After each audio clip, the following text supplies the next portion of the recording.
Listo. Bueno, perfecto. Ahora sí, muy buenas tardes a quienes nos están acompañando. En horario estamos dando inicio a esta jornada sobre el Acuerdo de Asociación Estratégica Mercosur-Unión Europea, que está siendo coorganizada por la Comisión de Juristas para la Integración Regional del Consejo Consultivo de la Sociedad Civil para la Cancillería Argentina y por la Federación Argentina de Colegios de Abogados. Debo destacar también que esta jornada está siendo auspiciada por nuestra querida Asociación Argentina de Derecho Internacional. La verdad que es un placer enorme, tanto para Eloísa, quien me va a acompañar en la moderación, como también para mí personalmente, poder coordinar esta jornada con queridos colegas, amigos, destacados profesores, que van a dar su punto de vista sobre un interrogante disparador de esta jornada, y es si es posible la vigencia bilateral de este acuerdo de asociación estratégica Mercosur-Unión Europea.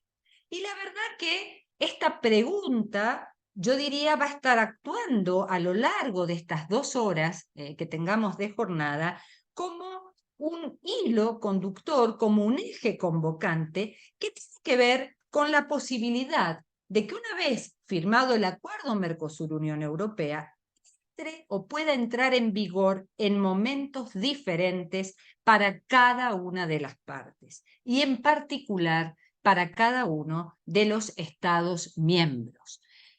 Dicho esto así preliminarmente y dándoles la muy bienvenida a cada uno de ustedes, comentarles que vamos a seguir como orden de exposición el orden que está en el flyer del cual dimos amplia difusión, haciendo una salvedad, que es precisamente en el caso del doctor Félix Peña, quien ha avisado que va a entrar un poco más tarde a este encuentro. Entonces la exposición de Félix pasaría para el final, ¿sí? Salvada esta situación, el orden que vamos a continuar es el que está en el flyer.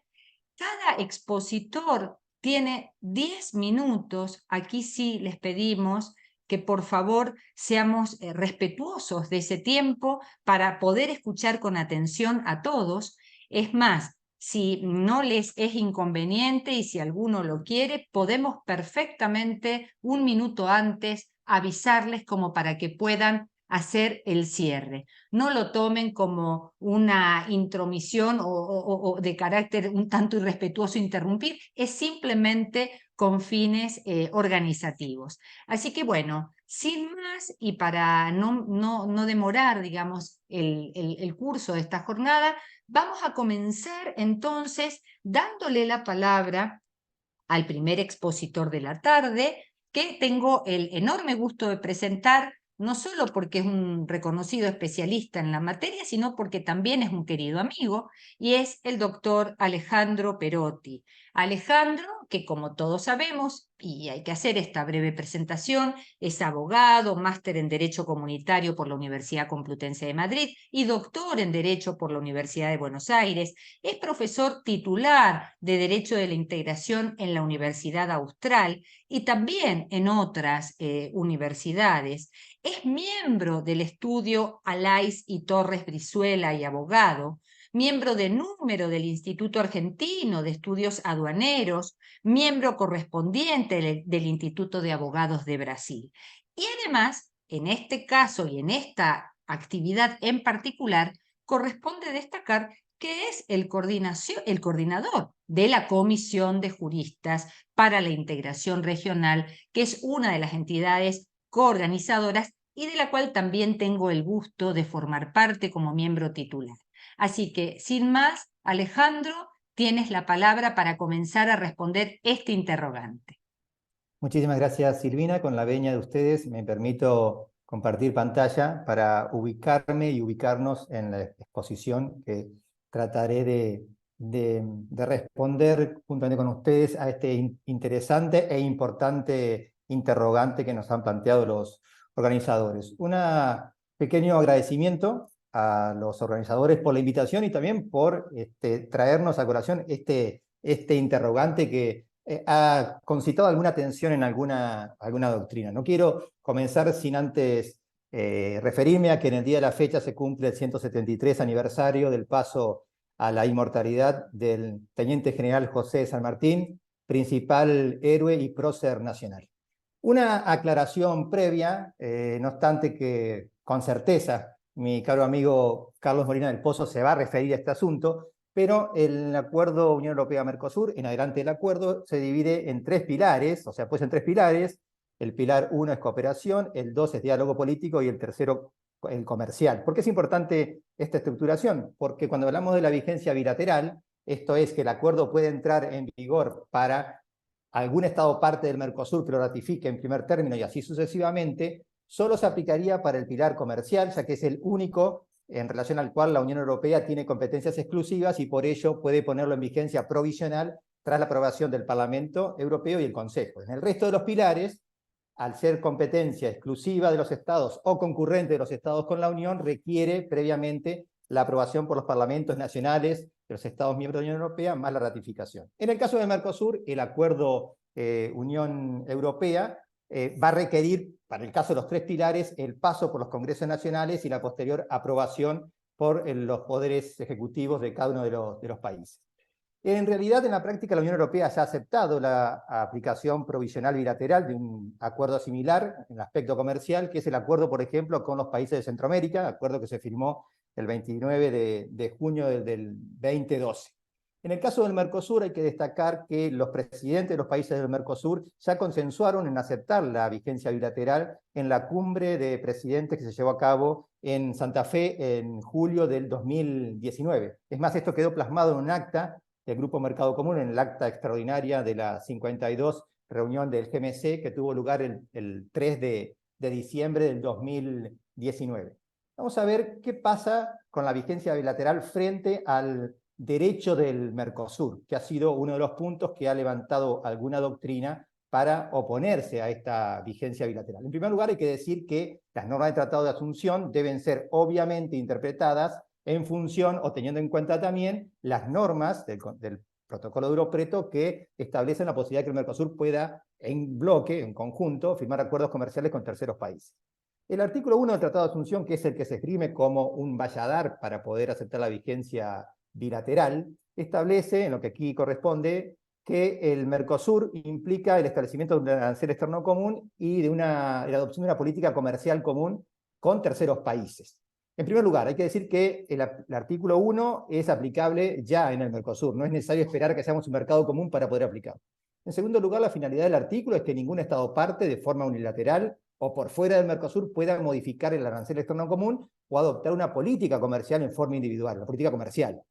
En tercer lugar, en este caso de aceptarse la vigencia bilateral, el AEC, el arancel externo común, no se afecta, pues los Estados partes en conjunto han negociado su aplicación reducida a la Unión Europea. Es más, se puede citar como ejemplo normas del Mercosur que han autorizado solo a un Estado parte o a aquellos que lo deseen alterar, reducir el arancel externo común en forma genérica. Por ejemplo, la decisión 1 del 2001 o la decisión 8 del año 22. En esta negociación conjunta con Europa de aceptarse la vigencia bilateral, los Estados parte acordarían que esa reducción del arancel transitoriamente, hasta que el acuerdo entre en vigencia para todos, sea puesta en práctica por todos los Estados que lo ratifiquen. En quinto lugar, si bien es cierto que, según el protocolo de Europreto, la decisión 3200 no puede modificar el Tratado de Asunción, esto no impide reparar en que esa decisión dice que los países se comprometen a negociar en forma conjunta los acuerdos comerciales. Y en este caso, el acuerdo ha sido negociado en forma conjunta. Por estos motivos, tampoco habría una afectación a la política comercial de aceptarse la vigencia bilateral. Más aún, la vigencia bilateral reafirma la política comercial. Por otro lado, el Mercosur ha aceptado ya en acuerdos de libre comercio la vigencia bilateral, por ejemplo, como son el acuerdo con Palestina o el acuerdo con Israel. Por otro lado, estos argumentos, con más la exigencia de la lógica jurídica que impone, antes que las normas se deroguen recíprocamente, encontrar interpretaciones compatibilizadoras, insisto, estos argumentos fundamentan que tampoco exista una incompatibilidad entre la vigencia bilateral y el artículo 8, cláusula de nación más favorecida, el artículo 2, reciprocidad de derechos y obligaciones y el artículo 5 del Tratado de Asunción. Es más, un ejemplo de esta interpretación global y compatibilizadora se puede ver en el espíritu del artículo 6 del Tratado de Asunción, sobre trato diferenciado y a favor de Paraguay y Uruguay, que se ha traducido en modificaciones al arancel externo común y a otros instrumentos de la política comercial, incluyendo acuerdos con terceros estados, que han beneficiado a estos dos estados partes. Y nadie ha llamado la atención sobre la incompatibilidad de este artículo con el artículo 1 del Tratado de Asunción. Bien es cierto que el artículo 6 viene impuesto por lo dispuesto en el Tratado de la LAL. Lo imprescindible sí, según el artículo 1 del Tratado de Asunción, es que toda negociación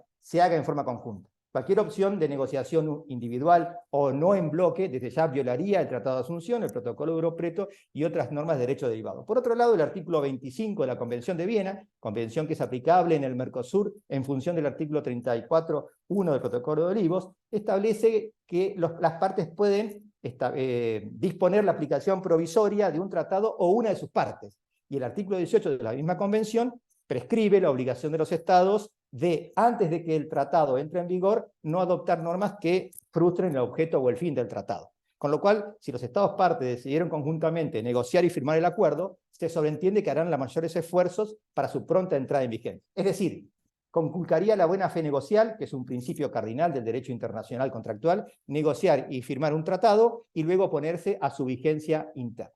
Pero vayamos ahora a los efectos que podría llegar a provocar aceptar la vigencia bilateral del Acuerdo Unión Europea-Mercosur. En este sentido es evidente que la vigencia bilateral tendría innumerables efectos, positivos y negativos, pero estos últimos no tienen la entidad como para hacerla incompatible con el derecho del Mercosur. Entre los aspectos negativos, para los estados partes no ratificantes, están, entre muchos, el acceso preferencial que tendrían los productos europeos al estado parte ratificante y con ello desplazarían a la producción de los estados partes no ratificantes. En segundo lugar, el beneficio para los exportadores de ese estado parte ratificante de poder acceder a la totalidad de las cuotas que otorga la Unión Europea, por ejemplo, en carnes, pollo y arroz. Y en tercer lugar, obviamente, la erradicación de inversiones en el estado parte ratificante. El efecto positivo, y en gran medida impulsado por los efectos negativos, es que esto convencerá sobre la necesidad de la rápida ratificación del acuerdo en los estados partes no ratificantes. Es decir, va a existir una carrera para ver quién lo ratifica primero. Más aún, será en el sector privado, llámese industria, sindicatos, sociedad civil y hasta el sector público, ejemplo provincias, quienes se transformarán en los más eficientes lobistas, principalmente los congresos nacionales, en pos de la rápida aprobación y vigencia del acuerdo. Es decir, se produciría lo que podríamos decir un efecto virtuoso. Propuestas, y con esto ya voy terminando. Si acaso se quisiera por un momento evitar indeseables situaciones de discriminaciones intrazona, desfavorables para algún estado parte no ratificante, lo que se podría utilizar son fórmulas que garanticen un tratamiento no menos favorable para los estados partes que lo han ratificado, como ya lo ha hecho el Mercosur en el pasado, por ejemplo, las decisiones 4103, producto del acuerdo Unión Europea-Comunidad Andina, o la decisión 1607, o la decisión 1410, producto de las preferencias de importación que le dimos a Haití. Pero sin perjuicio de que la vigencia bilateral no está reñida con el derecho del Mercosur, si acaso existieran dudas, lo que se podría hacer convenientemente es utilizar al Tribunal Permanente de Revisión para zanjarla. Me explico.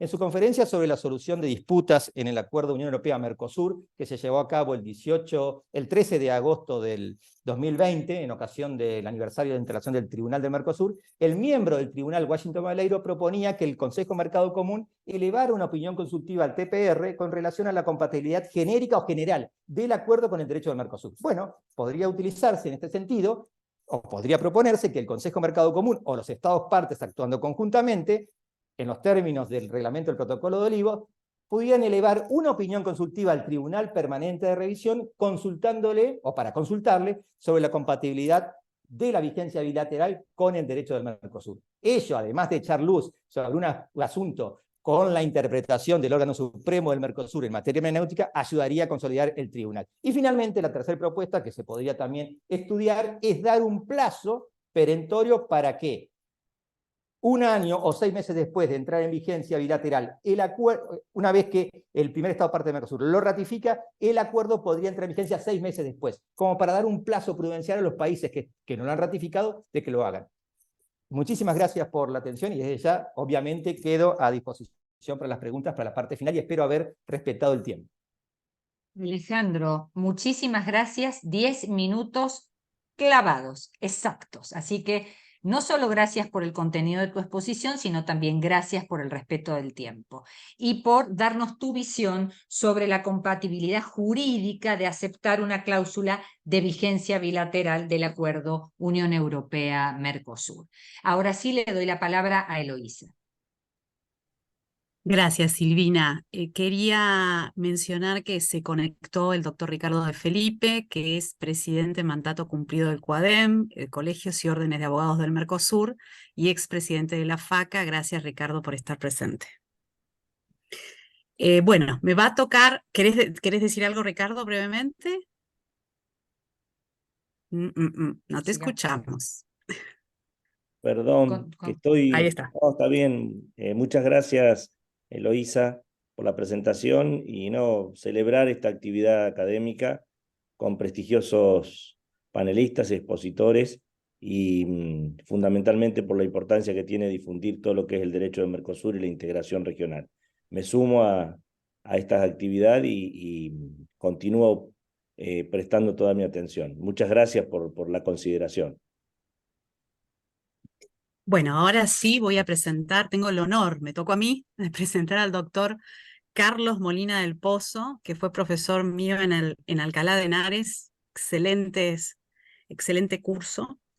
El doctor Carlos Molina del Pozo es catedrático del Derecho Administrativo y catedrático Jean Monnet ad personam de Derecho de la Unión Europea. Además, es doctor honoris causa por la Universidad Nacional de Córdoba, por la Universidad de Buenos Aires y por la Universidad Nacional de Rosario. Desde 1993 es presidente del Instituto Euro-Latinoamericano de Estudios para la Integración, profesor titular, conferencista, autor de muchísimas obras. Bueno, gigante el currículum, pero bueno, él dijo, digan esto, nada más. Doctor Carlos Molina del Pozo, le cedo la palabra, es un honor escucharlo. Muchas gracias, Eloísa. Buenas tardes a todos. Muchísimas gracias a los organizadores. Muchas gracias, Alejandro. Muchas gracias, Silvina, por vuestra invitación. Es un placer para mí romper mis vacaciones para estar junto a la otra orilla del Atlántico, pero participando en algo que me apasiona, que es el tema de la integración y en este caso concreto del acuerdo que vamos y que estamos tratando. Yo estoy, y lo tengo que decir desde el principio, y por favor avísame cuando me quede un minuto, porque yo esta noche, después de escuchar a Félix Peña, que lo he estado, como os digo, escuchando hace una hora en la intervención que ha tenido en la UNAM, y después de haber leído estos días un montón de cosas al respecto del acuerdo, pues estoy entre deprimido, cabreado, como decimos en España, malhumorado. Yo no sé dónde queremos ir. Yo no sé lo que queremos hacer realmente. Cuando Alejandro me habló de la posibilidad de defender una posición respecto a otras que existen, no me imaginaba que había tanta oposición en este momento al acuerdo. Vamos a ver, señores, ¿el acuerdo cómo se llama? Acuerdo de asociación global entre la Unión Europea y el Mercosur.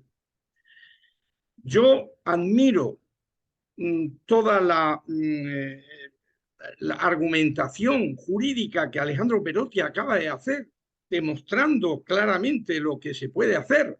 Pero es que a mí me da la impresión de que no hay la voluntad por parte de nadie en este momento de llevar a cabo esa firma y esa ratificación. Desgraciadamente, porque poderse se puede hacer, pero no he leído, como digo, más que noticias de altos políticos, de altos funcionarios de distintos países, pero sobre todo argentinos, donde parece que ya no hay el mismo interés que había antes. Y no me refiero al interés económico, que ese siempre está y que lógicamente se mueve los grupos se mueven por ese interés económico. ¿Cómo va a ser si no de otra manera? Pero es que no hay interés político ninguno en que esto llegue a cabo. Vamos a ver, yo quisiera ir por partes y no quiero ni mirar las notas que me había preparado para hablar esta noche.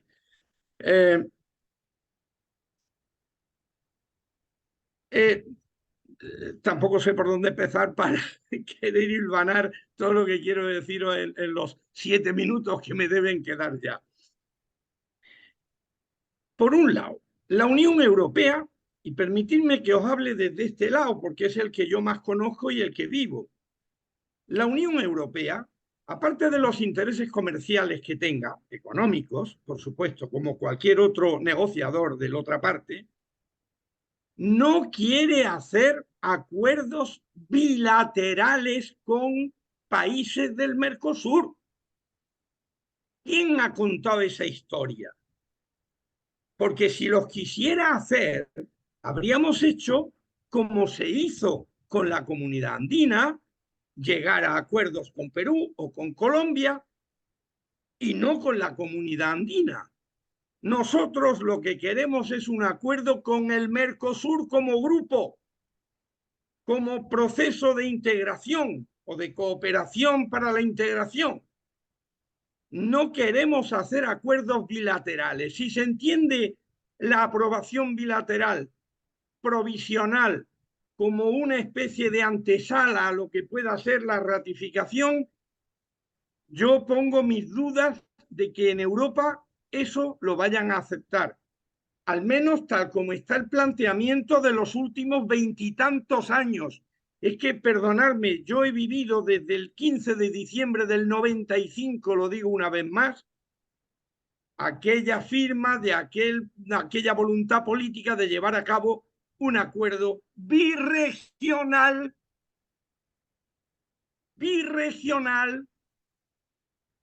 y por tanto estamos hablando de algo que no es, se está derivando a otras cuestiones que son muy dignas y que son muy apreciables, pero que no son la finalidad que para un integracionista como nosotros se estaba valorando desde hace más de 20 años. Que hay asimetrías. Pues claro que hay asimetrías. ¿Cómo no va a haber asimetrías?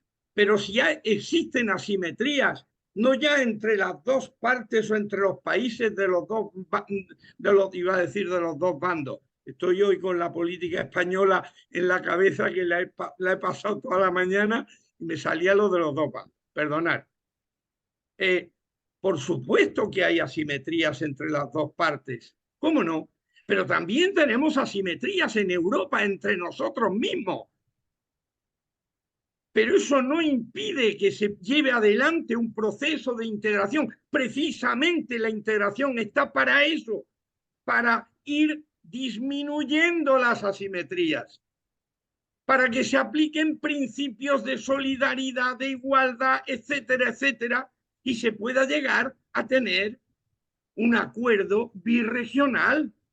Así que aunque haya asimetrías, y lo digan los políticos, y quien quiera decirlo, nosotros ya lo sabemos, pero eso no puede ser obstáculo para caminar adelante en el proceso de integración.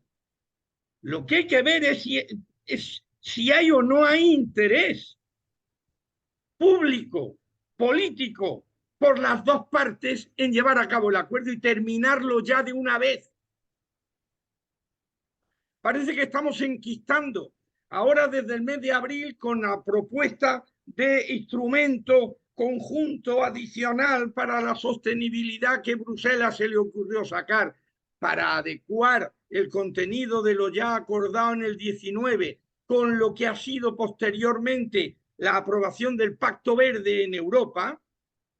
Algunos lo están interpretando como que esto es una forma de neocolonialismo, de imponer condiciones a través del medio ambiente para que se someta a los países del Mercosur a una especie de esclavitud neocolonial. Por favor, por favor, por favor. Estamos en el siglo XXI. Y todos tenemos los conceptos muy claros. Si alguien piensa eso, que se vaya a la Edad Media.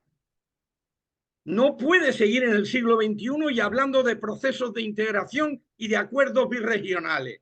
Insisto, soy el primer convencido en que todo interés económico y primordial está por medio, ya lo sé. Pero también hay un interés político, hay un interés humanista. Por eso los acuerdos de la Unión Europea, insisto una vez más, no son como aquellos acuerdos que el Tratado de las Américas que Estados Unidos procuraba y que no llegó a nada en los años 2000 a principios. Porque la Unión Europea, además de lo comercial, también impone cuestiones ambientales, de derechos humanos, de democracia, Estado de Derecho, etcétera, etcétera. Lo que son valores, señores, valores compartidos por ustedes y por nosotros. Lo tenemos muy claro. Ahora vienen con que esto lo hace Europa para evitar que en América Latina se meta esta China y porque necesitamos la energía de ustedes y los productos. Pero claro, esos son los intereses comerciales y cada uno va a hacer lo mejor que pueda y lo que mejor saque para él. Pero no podemos olvidar el fondo, el trasfondo de la cuestión, que no es solo un acuerdo comercial, que eso lo podemos hacer en Europa y lo estamos haciendo. Es algo más que un mero acuerdo comercial. Por eso yo insistía, y lo hablaba con Alejandro hace algunas semanas, en la necesidad de que se pueda, para que entre en vigor, ratificar por partes esos tres pilares que mencionaba Alejandro, pues irnos al pilar del comercio, la parte de política comercial, y esa que es una competencia exclusiva de la Unión Europea en base al artículo 3, 4, 5 y 6 del Tratado de Funcionamiento de la Unión, que tiene su origen en el artículo 5 del Tratado de la Unión Europea, que habla de las competencias por atribución al principio de subsidiariedad y de proporcionalidad. Vayamos y pongamos las cosas en su sitio. Señores, el medio ambiente es una competencia compartida en el Tratado de la Unión, artículo 4 del TFUE. En cambio, Doctor, la política comercial... Me queda un perdón, minuto. le queda Sí. un minuto. Muchas gracias. Voy a terminar. La política comercial, digo, es competencia exclusiva. Está en el artículo 3. Así que pongamos las cosas en su sitio. Lo que podamos ir aprobando, ese instrumento, sea este que está desde el mes de abril circulando, o sea otro que podamos negociar, tenemos que hacerlo ya. Y por supuesto que habrá las dos partes, tendremos que perder cosas porque hay que poner en común otras. Y hay al final más beneficios que problemas para los ciudadanos, que es a los que a mí más me importa. Ya no estoy pensando en los estados, porque si pienso en los estados, y es lo que están pensando los franceses o los austríacos o los irlandeses, que ponen problemas porque, claro, les duele a sus ciudadanos agricultores el que puedan venir ahora con productos que aquí cuesta mucho más elaborar y que los puedan traer sin ningún arancel y venderlos aquí en Europa. Y eso va en detrimento de los agricultores franceses. Y los agricultores franceses son los que dan el voto para la aprobación de la presidencia de la República en Francia. Son decisivos para alcanzar la presidencia de la República en Francia en los últimos 50 años.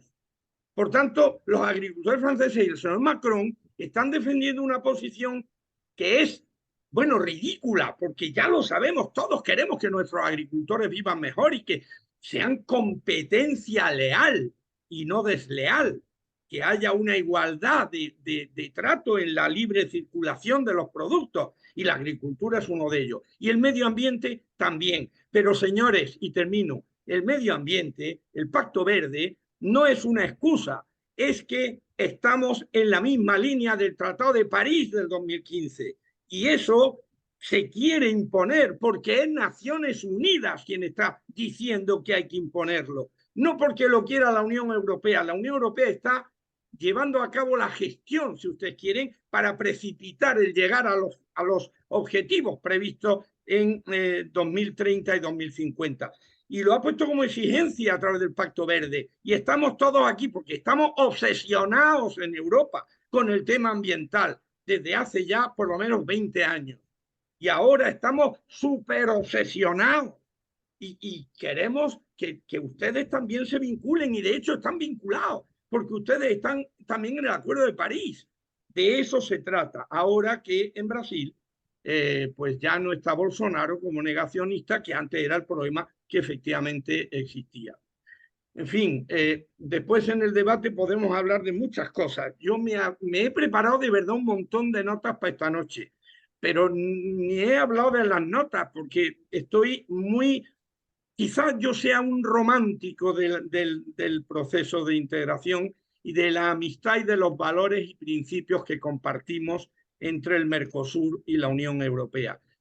Soy de los pocos románticos que quedan ya en esta historia, ¿no? Pero me alegro de seguirlo siendo. Y procuraré, mientras tenga una gota de sudor que hacer, de contribuir modestísimamente a que esto termine ya de una vez y los ciudadanos empiecen a beneficiarse de los muchos beneficios que tiene para dos partes el hecho de que se termine, se concluya, se firme, se ratifique por partes, entero, bilateral, como ustedes quieran, pero empecemos ya, porque ha llegado el momento. Si no, como decía el otro día una diputada, no sé dónde lo leí, lo que nos espera pues es un pequeño desastre, ¿no? Porque esto, si lo vamos individualizando por países, pues va a ser eh, no lo mejor para los ciudadanos, ¿verdad? Bueno, perdón, muchas gracias. Bueno, gracias, doctor Molina del Pozo. Maravilloso como siempre. Bueno, Silvina, te escuchamos. Bueno, muchas gracias Carlos por la vehemencia de tu exposición, tu contundente exposición.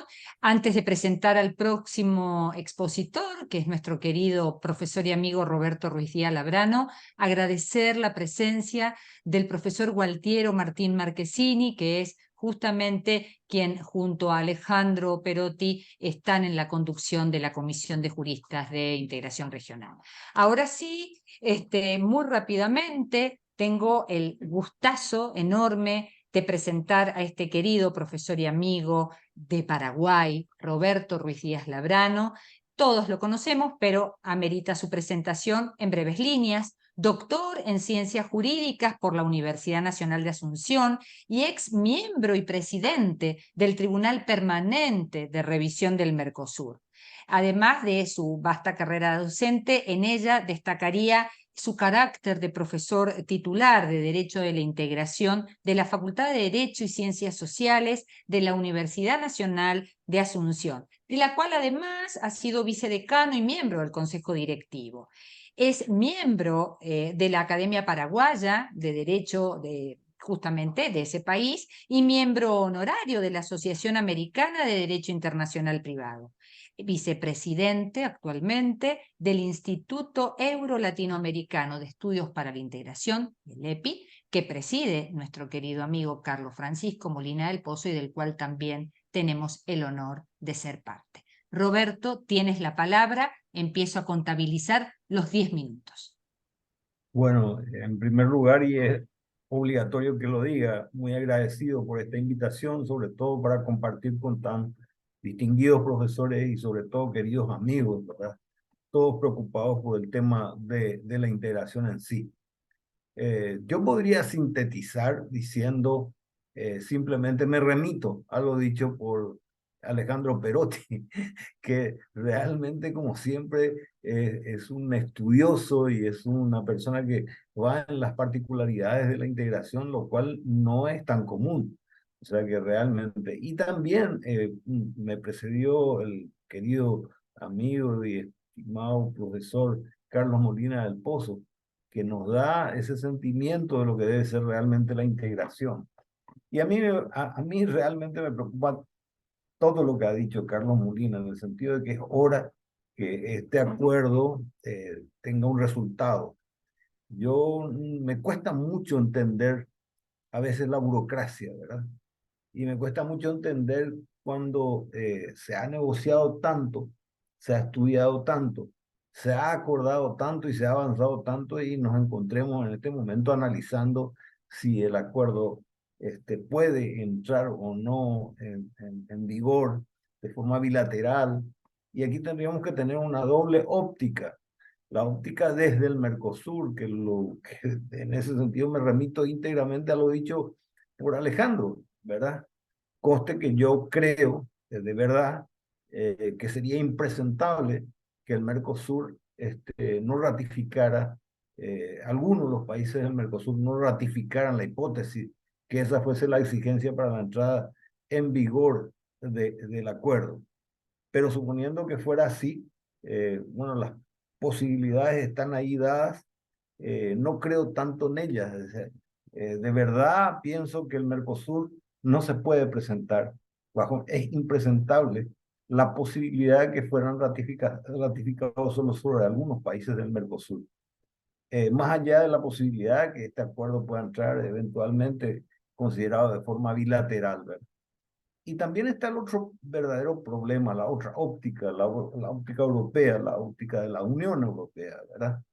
Que también tiene sus dificultades. Los temas que han servido para trabar en algún sentido el andamiento y la ratificación o la aceptación para la ratificación, que son los temas de carácter medioambiental.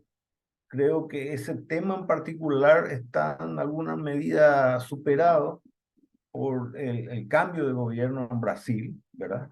Y la actitud diferente que tiene el presidente Lula da Silva del anterior presidente. Y esta reunión que ha tenido con un representante europeo, alemán, que abre las puertas realmente a una posibilidad de avanzar, ¿verdad? La Unión Europea tiene sus mecanismos para estas relaciones de carácter internacional, regidos por el artículo 107 y que me desmienta el profesor Molina del Pozo, creo que 181, no recuerdo, pero son los dos artículos que se refieren específicamente al tema de los mecanismos que puede utilizar la Unión Europea a través de sus órganos para la ratificación. Hay competencias específicas del Consejo y del Parlamento de forma compartida que pueden prescindir incluso de la ratificación de los Estados partes. Entiendo que es así, ¿verdad? Pero no creo que sea lo más conveniente ni lo adecuado. Tanto desde el punto de vista del Mercosur como desde el punto de vista de la Unión Europea, resultaría impresentable que se recurra a este tipo de mecanismo que implicaría una entrada en vigencia desde el punto de vista europeo hacia el Mercosur, una entrada en vigencia solamente de algunos aspectos y no otros del acuerdo celebrado.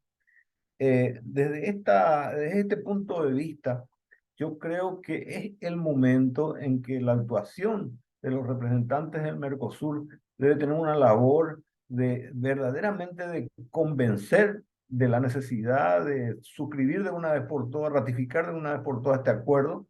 Creo que las condiciones han variado, han cambiado, van a seguir cambiando en la región, ¿verdad?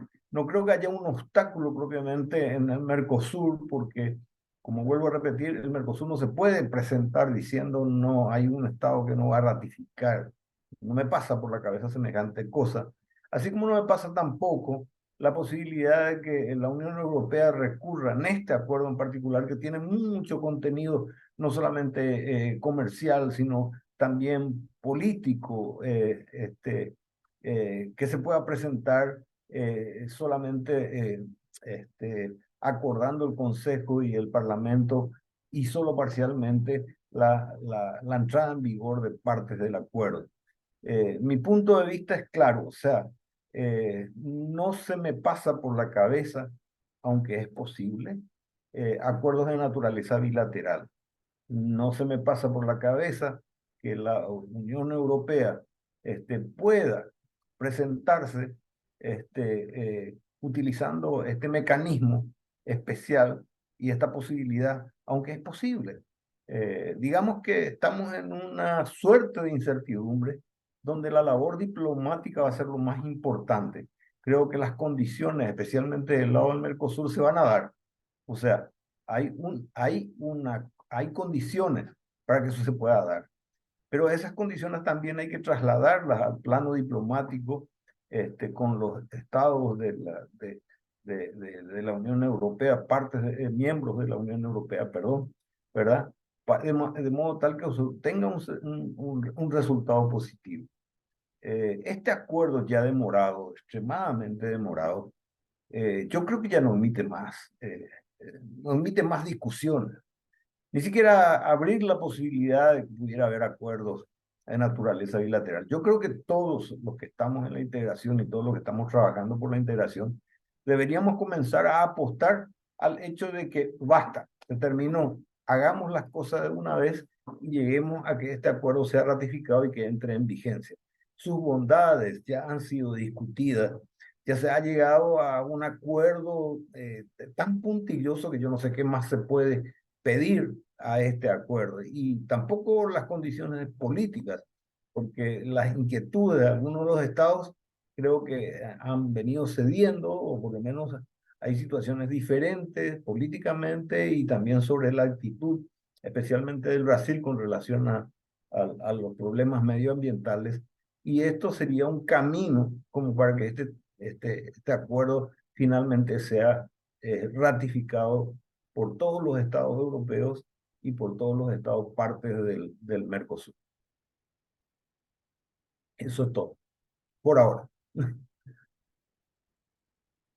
Bueno, Roberto, muchas gracias por fijar tu postura, por respetar el tiempo, por reforzar la idea que ya anticipadamente había también manifestado Carlos acerca de que no sería posible estar pensando en acuerdos de naturaleza bilateral como lo acabas de señalar. Bueno, ahora sí le doy la palabra a Eloísa. Muchas gracias, Roberto. Bueno, voy a presentar al doctor Federico Labopa, que es socio y director de Comercio Internacional de la consultora Quipu. Es abogado y politólogo de la Universidad de Buenos Aires y máster en Política Global por la London School of Economics. Se desempeñó por 10 años en diversos cargos en el Gobierno Nacional de Argentina, desde los que estuvo íntimamente vinculado a la negociación del Acuerdo Mercosur-Unión Europea. Entre ellos se destaca su rol de subsecretario de Comercio Exterior al momento de la conclusión del acuerdo en principio, en junio del 2019. Bueno, doctor Federico Labopa, es un honor contarlo entre los expositores. Bueno, muchas gracias Eloísa y muchas gracias a Alejandro por haberme extendido la invitación y a los organizadores del evento por darme este espacio para contarles un poco mi opinión al respecto. Como decían algunos de los ponentes que me antecedieron, la verdad que es muy difícil agregar valor a la presentación de Alejandro, que fue, como suele ser él, muy exhaustiva, muy minuciosa.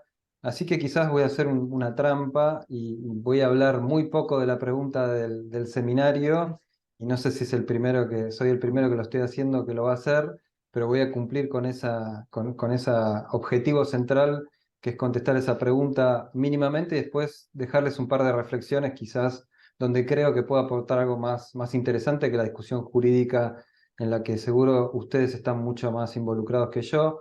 En cuanto a la discusión jurídica y a la legalidad al análisis legal de la posible entrada en vigor bilateral del acuerdo, como decía, me parece que Alejandro desmenuzó la pregunta y abarcó casi todas las aristas. Yo acá haría por ahí 3 puntos. Uno que o me dispersé o no fue mencionado, es llevar el tema un nivel más arriba, ¿no? Como hacia el nivel más arriba que se me ocurre que se puede llevar, y era un poco mi posición cuando teníamos esta discusión entre los funcionarios y con los colegas de otros países, y aparecían todas estas preguntas sobre la legalidad o no de esta cláusula, que si quieren después en el debate podemos rememorar un poco cómo surgió y cómo se plasmó y cómo fue esta famosa acta del GMC extraordinario en la cumbre de diciembre de 2019, en el cual quedó plasmada además la decisión como una decisión de carácter institucional, que es la Convención de Viena de Derecho de los Tratados, ¿no? Y es algo que seguramente ustedes han mirado mucho más frecuente que yo en los últimos años. Yo creo que no la agarro desde que era ayudante alumno de Derecho Internacional Público hace muchos años, pero la busqué en Google y miré un poquito y llegué rápidamente al artículo 30, que me parece que resuelve sin ninguna duda cuál es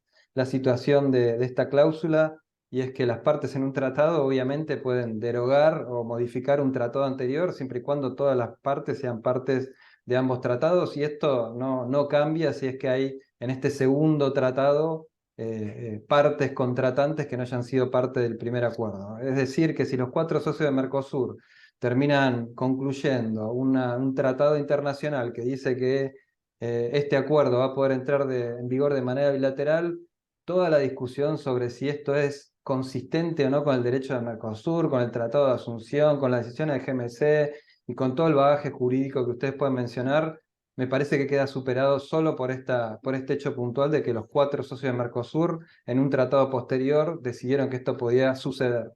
Ese sería mi primer punto muy general. Mi segundo punto, Alejandro también lo mencionó, pero la verdad que si no menciono nada que mencionó Alejandro no tendría mucho para agregar, pero son precedentes. Digo, no es la primera vez que los socios de Mercosur perforan el arancel externo común o que se apartan de la política comercial externa común que dispone el Tratado de Asunción, con lo cual con su práctica ulterior han hecho esto, han encontrado la manera y no ha sido disputado legalmente. Alejandro mencionaba el caso del acuerdo de libre comercio de Mercosur-Israel, en el cual las ofertas son diferenciadas. Hay países que han hecho mayores concesiones que otros respecto de Israel, ¿sí? Con lo cual es muy similar a una entrada en vigor bilateral con la Unión Europea, por lo menos desde el punto de vista jurídico la situación es muy similar. Tenemos el acuerdo con México, el AC54, en el cual los socios de Mercosur decidieron crear una plataforma dentro de la cual cada socio de Mercosur negocia absolutamente lo que quiere. ¿Sí? Entonces, para darles un ejemplo extremo,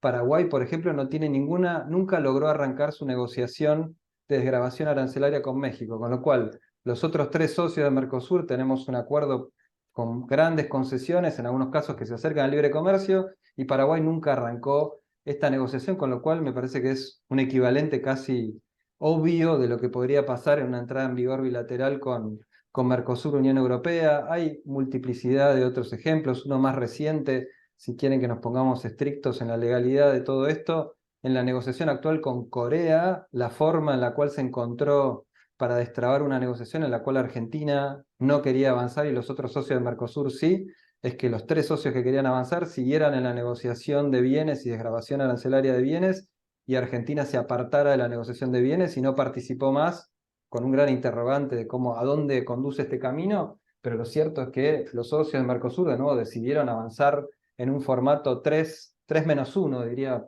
para hacer juego con alguna idea que se mencionaba en otros acuerdos del 4+1. Así que pareciera que esto, por lo menos en el derecho que debería estar en el plano más abstracto de derecho de los tratados, no tiene ningún problema jurídico, hay antecedentes, y Alejandro mencionaba también este acta que yo también mencionaba recién, en la cual quedó plasmada la voluntad de los 4 estados parte de Mercosur de autorizar que se negociara esta posibilidad en acuerdo Mercosur-Unión Europea. Con lo cual yo creo que no hay mucho espacio para discutir la legalidad o no de la entrada en vigor bilateral. Sí me parece interesante en los minutos que me queden dejarles un par de reflexiones sobre cómo o por qué se instaló este dispositivo en el acuerdo Mercosur-Unión Europea, y por ahí en algunos slides de Alejandro también aparecía la idea, voy a hacer ahí un doble clic. El temor que existía en ese momento es que, y la verdad que compartiendo la efusividad con la cual hablaba recién el profesor Molina del Pozo, después de 20 años de negociación, con todo el esfuerzo, los recursos, yo en un momento empecé a hacer la siguiente pregunta: tratando de empujar alguna reflexión. ¿Cuántas escuelas podríamos haber construido en Argentina con los viáticos y los sueldos y los pasajes de los funcionarios que viajaron decenas de veces a Bruselas por año durante 20 años? Digo, todo ese esfuerzo, todos esos recursos de 20 años de negociación que finalmente llegan, después de tanto derrotero, llegan a un cierre casi total el 28 de junio de 2019, e inmediatamente aparece la preocupación. Bueno, acá en breve vamos a tener cambios de gobierno en Mercosur. ¿Y qué pasa si todo esto que logramos cerrar, porque se abrió una pequeña ventana de oportunidad, y si quieren podemos hablar más de esto en el debate, que es una de las características estructurales que tiene el Mercosur, que es totalmente espasmódico? Se abren ventanitas de algunos meses en los cuales logramos avanzar intensamente y después se cierra esa ventana y pasamos años en los cuales quedamos paralizados. Entonces se abrió esta ventana en 2019, avanzamos lo que no se había avanzado en 20 años de negociación, y esa ventana empieza como uno la veía como en las películas de Star Wars, ¿sí? Que se va cerrando la puerta y la nave tiene que doblar para poder pasar. Esa ventana se iba cerrando. ¿Y qué pasa si ahora que cerramos la negociación, firmamos el acuerdo, porque en ese momento todavía parecía que eso era posible, y después alguno de los países de Mercosur hace uso de este segundo poder de veto que tiene, que es no ratificarlo, y con eso ninguno de los 28 en ese momento Estados miembros de la Unión Europea, ni los otros 3 socios de Mercosur, iba a poder recibir ningún fruto de todo este esfuerzo. Con lo cual se instaló este dispositivo que básicamente lo que buscaba era generar los incentivos correctos para que esto no sucediera. Y les doy un ejemplo concreto. Si el acuerdo se firmaba, la Unión Europea hacía todo su trámite para la entrada en vigor provisional, y ahí seguro que no soy la persona más adecuada de este panel para contar cómo funciona eso, pero está en condiciones de que entre en vigor para la Unión Europea provisionalmente la parte de comercio, y Brasil está en condiciones también de ratificar el acuerdo, y Argentina de golpe se embarraba y se empantanaba esta discusión por el cambio de gobierno, o incluso un gobierno del mismo signo que no lograra empujar el acuerdo en el Congreso, porque en Argentina requerimos la aprobación del Congreso para ratificar. Bueno, ¿cuál era el efecto económico de que el acuerdo entrara en vigor entre Brasil y la Unión Europea? Básicamente una pérdida neta absoluta para la Argentina, que terminaría en una situación no igual a antes del acuerdo, peor que antes del acuerdo. ¿Por qué? Y porque iba a estar sufriendo desvíos de comercio en el mercado europeo. Piensen, por ejemplo, qué pasaría con las exportaciones de carne bovina si de golpe las exportaciones de carne bovina de Brasil, Uruguay, Paraguay entraran con un arancel 20 puntos más bajo que el de Argentina. ¿Qué pasaría con ese mercado tan importante para los exportadores argentinos? ¿Qué harían los productores argentinos de carne bovina cuando están viendo cómo se va desarmando uno de los principales mercados que tiene en el mundo, porque la Argentina no está ratificando el acuerdo Mercosur-Unión Europea? Pero el efecto también iba a ser muy negativo, sería teóricamente muy negativo en el mercado de Brasil. El principal destino de exportación de Argentina es Brasil. En la medida en que este acuerdo Mercosur-Unión Europea entrara en vigor y Argentina no fuera parte, Argentina iba a ver también desplazadas sus exportaciones del mercado brasileño, y no iba a conseguir nada a cambio, no iba a tener forma de compensar esto. Iba a estar perdiendo mercado europeo, iba a estar perdiendo mercado brasileño. Imagínense, por ejemplo, los autos. Queda un minuto, 90%, doctor, perdón. sí, el 90% de las exportaciones de autos de Argentina, autos livianos, no pickups, es una sutileza, van a Brasil. La Unión Europea es el mayor exportador mundial de autos. ¿Qué pasaría con ese mercado fundamental para Argentina? ¿Qué harían los productores, fabricantes de autos si estamos ante esta situación? Entonces la idea era justamente generar los incentivos para que el acuerdo fuera rápidamente ratificado por los 4, y termino planteándoles un interrogante, que es el desafío que presenta todo esto y que no está plasmado en el acuerdo ni en las negociaciones sucesivas del acuerdo, que es, en la práctica, ¿esto podría suceder? Digo, supongamos que solo Uruguay ratifica el acuerdo. ¿La Unión Europea tendría la voluntad política para poner en vigor el acuerdo con Uruguay? Y le pongo un poquito más de contenido a esto. La cuota famosa de las 99.000 toneladas de carne que tanto le costó a la Unión Europea conceder por la sensibilidad que genera. ¿Estaría dispuesto la Unión Europea a darle las 99.000 toneladas de carne a Uruguay sin que se abra a cambio el mercado brasileño de autos? ¿Sí? Con lo cual hay ahí una pregunta grande de si esta posibilidad teórica en la práctica funcionaría, y uno podría decir preliminarmente, y acá lo dejo y tengo varias capas más para discutir esto si les interesa, que es, uno podría pensar que esta cláusula funcionaría si Brasil es el que efectivamente ratifica el acuerdo, y eso claramente empujaría, arrastraría a los otros socios de Mercosur a ratificar, pero si Brasil no ratifica el acuerdo, me quedan serias dudas de que incluso la Unión Europea pondría en vigor el acuerdo bilateralmente con otros países en la ausencia de Brasil.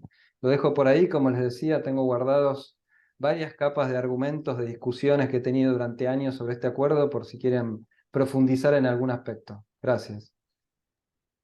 Muchas gracias, doctor Labopa. La verdad que es súper interesante la praxis, ¿eh? Súper interesante. Le doy la palabra a la doctora Barón-Noll. Bueno, gracias Eloísa, muchas gracias Federico por tus aportes. Ahora sí, continuando con las exposiciones y el orden ya establecido, tengo el enorme gusto de presentar a un amigo de Uruguay, el doctor Jorge Fernández Reyes. Jorge es director académico de la Maestría en Integración y Comercio Internacional y posgrado en Comercio Internacional de la Facultad de Derecho de la Universidad de Montevideo. Es profesor titular de aspectos jurídicos de la integración y solución de controversias en el Mercosur en estos programas referidos. También es representante alterno de la República Oriental del Uruguay en el Tribunal Permanente de Revisión del Mercosur y ex director de la Secretaría Administrativa del Mercosur. Bueno, Jorge, tienes tus 10 minutos. Gracias. Bueno, muy buenas tardes. En primer lugar, el agradecimiento a la Comisión de Juristas para la Integración Regional, a la Federación Argentina de Colegios de Abogados por la invitación a participar en este evento, al profesor Alejandro Perotti, que fue el que me puso en contacto con todos ustedes y me da la oportunidad de participar con tan distinguidos colegas en un tema tan interesante. Yo voy a hacer un análisis jurídico del tema, porque en realidad es de lo que me planteo tratando de contestar la pregunta que da mérito o da fundamento a este evento. Y naturalmente el profesor Perotti me ha sacado parte del contenido, como siempre hace, y lo hace muy bien, sin lugar a dudas. Pero bueno, voy a tratar de poner alguna impronta personal. Yo, y siguiendo un poco lo que decía Federico Labopa al final, que es un tema de futuro, ¿no? Digo, ¿qué va a pasar después o cuáles son las alternativas que se dan con todo este acuerdo Mercosur-Unión Europea? Hay dos o tres cosas que me parecen importantes precisar antes de cualquier comentario o de cualquier opinión sobre la pregunta que se plantea. Yo comparto lo que decía el profesor Carlos Manía del Pozo. Esto es un acuerdo de asociación entre dos bloques regionales, entre dos esquemas regionales de integración.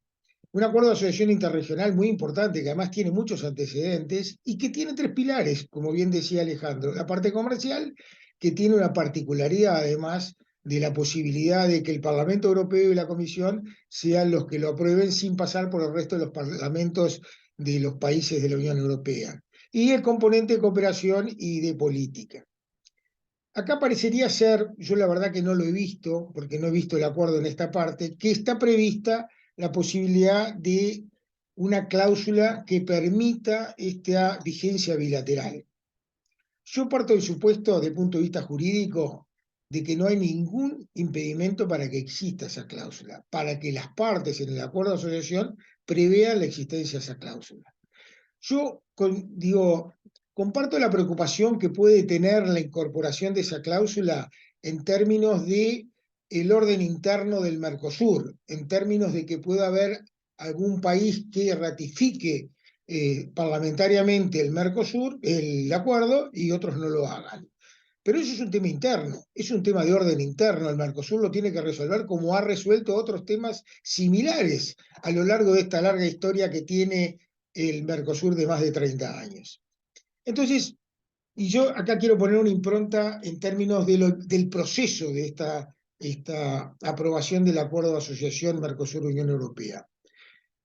Una vez que las negociaciones se terminen, que los negociadores lleguen al acuerdo, lleguen a un texto, a mí me parece que hay un momento clave en todo esto, que es cuando el Consejo del Mercado Común apruebe el acuerdo, que es una etapa previa a la firma, porque así lo establece el protocolo Europreto. ¿Por qué? Porque el Mercosur tiene personalidad jurídica, actúa como tal, y eso está establecido en el protocolo Europreto, y en consecuencia el Consejo del Mercado Común, no los presidentes, sino el Consejo del Mercado Común, tiene que aprobar el texto del acuerdo que viene elaborado por los negociadores. Y una vez que lo apruebe, eso es obligatorio para los Estados partes. El contenido de ese acuerdo es obligatorio para los partes y en consecuencia el Mercosur, a través de la Comisión del Consejo del Mercado Común, tiene que firmar el tratado.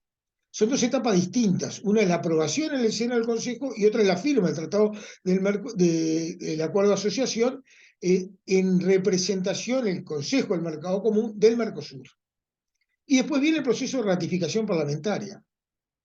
Entonces, ¿qué quiero decir con esto? Que como bien decía Alejandro, y creo que también lo decía Roberto y Federico también, acá hay una decisión, y en una lámina que presentó Alejandro estaba bien claro, del Grupo Mercado Común, en una reunión extraordinaria, que dijo acá tiene que haber una vigencia bilateral.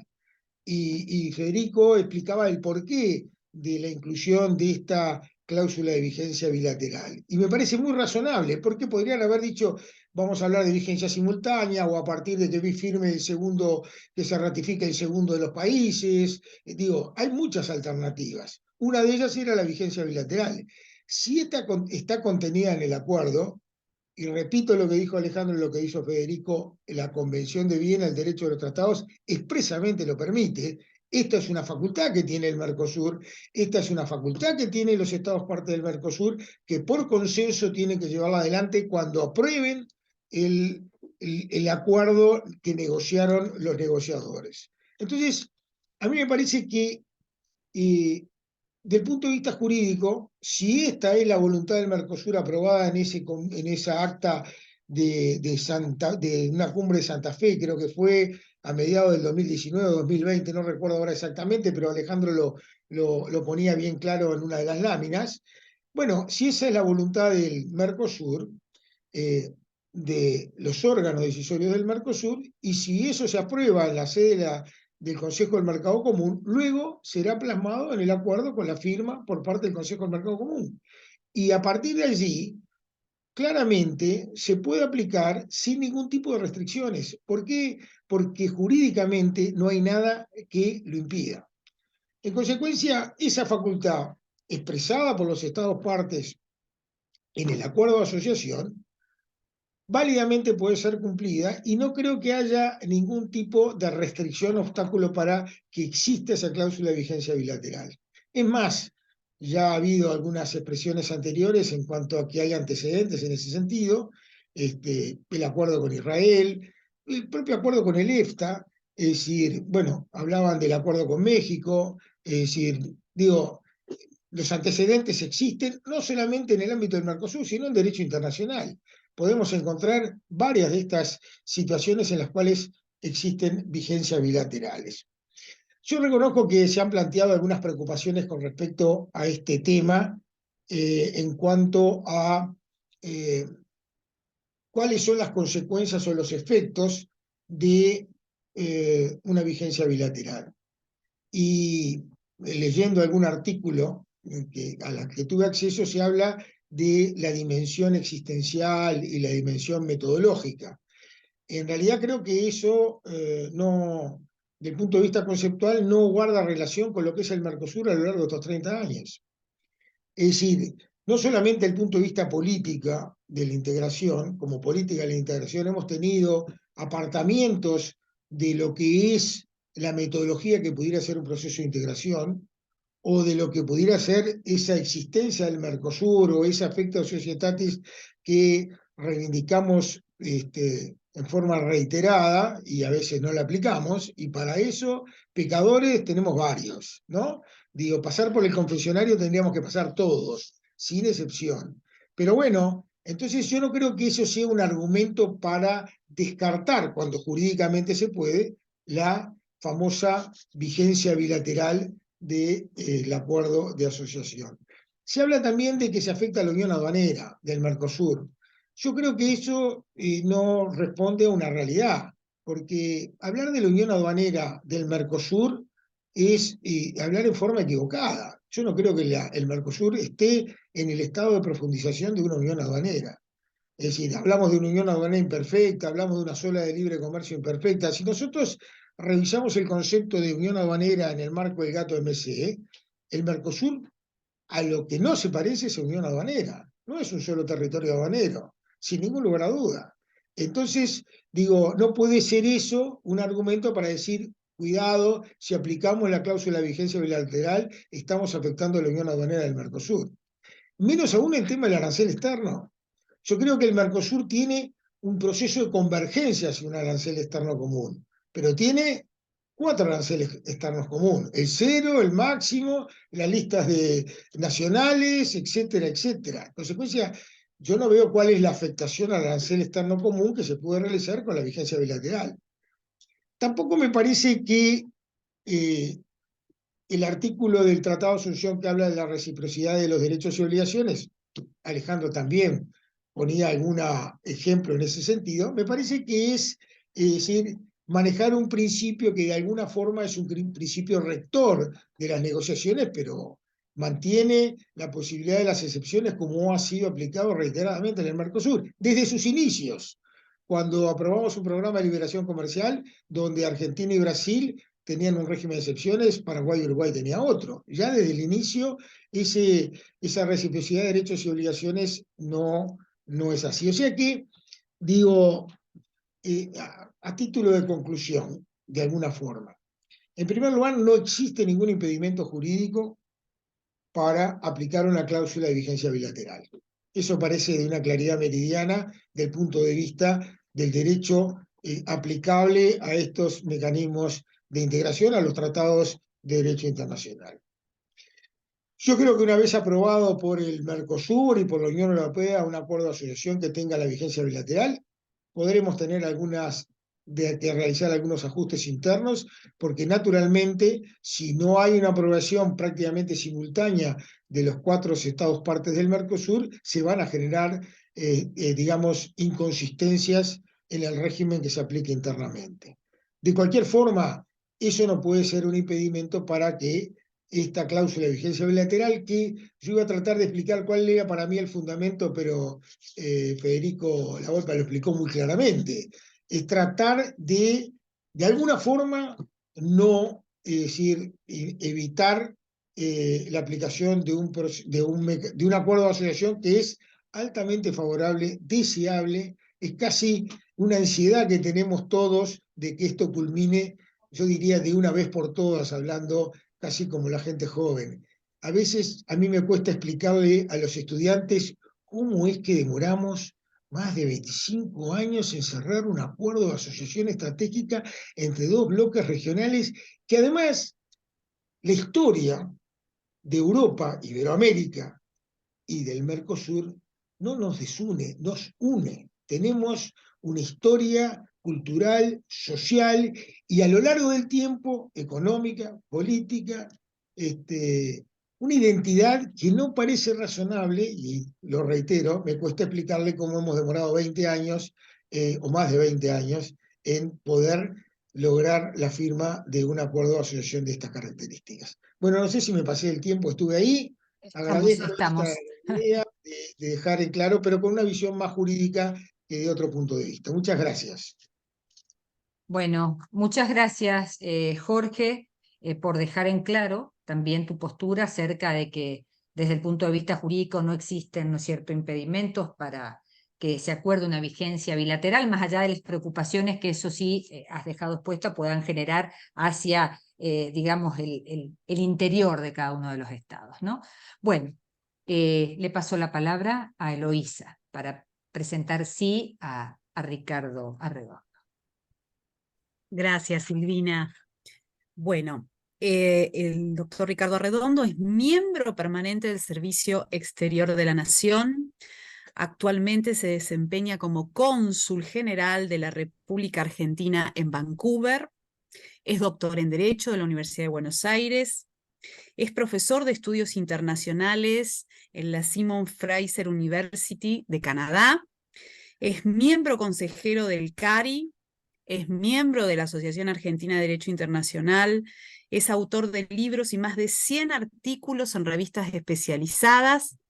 Doctor Arredondo, un honor tenerlo entre nosotros.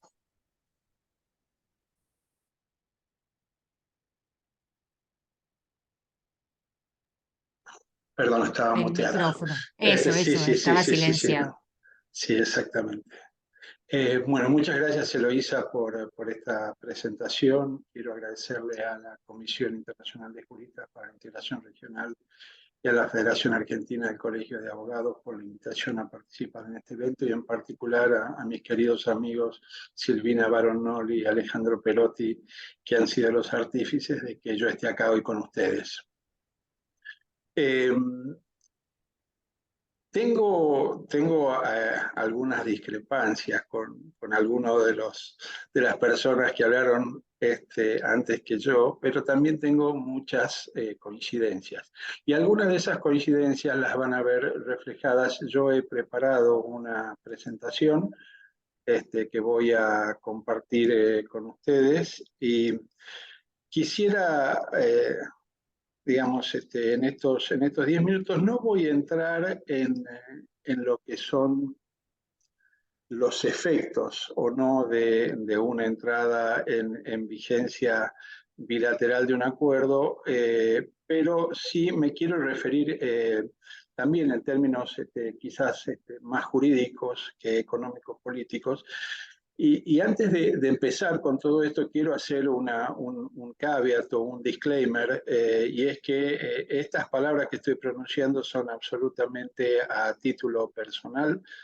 No estoy involucrado ni lo he estado en los últimos 12 años en estas negociaciones bilaterales. Sí me tocó intervenir a principios de los años 2000 hasta que se cerró esa primera etapa en el 2004, donde no logramos ponernos de acuerdo, y también me tocó intervenir brevemente en el periodo 2010-2012, donde tampoco pudimos ponernos de acuerdo. Entonces, esto que voy a contarles son exclusivamente reflexiones a título personal, no profesional. La primera pregunta, y acá me parece bueno que empecemos a aclarar un poco los términos, son cuándo se produce la entrada en vigor de un acuerdo y la diferencia que existe entre una entrada en vigor y la aplicación provisional, que son dos cosas diferentes. Obviamente la pregunta que nos convoca hoy tiene que ver con la posibilidad de que una vez que se ha firmado este acuerdo de asociación estratégica entre el Mercosur y la Unión Europea, ese acuerdo puede entrar en vigor en momentos diferentes para cada una de las partes. Y en particular para los miembros del Mercosur.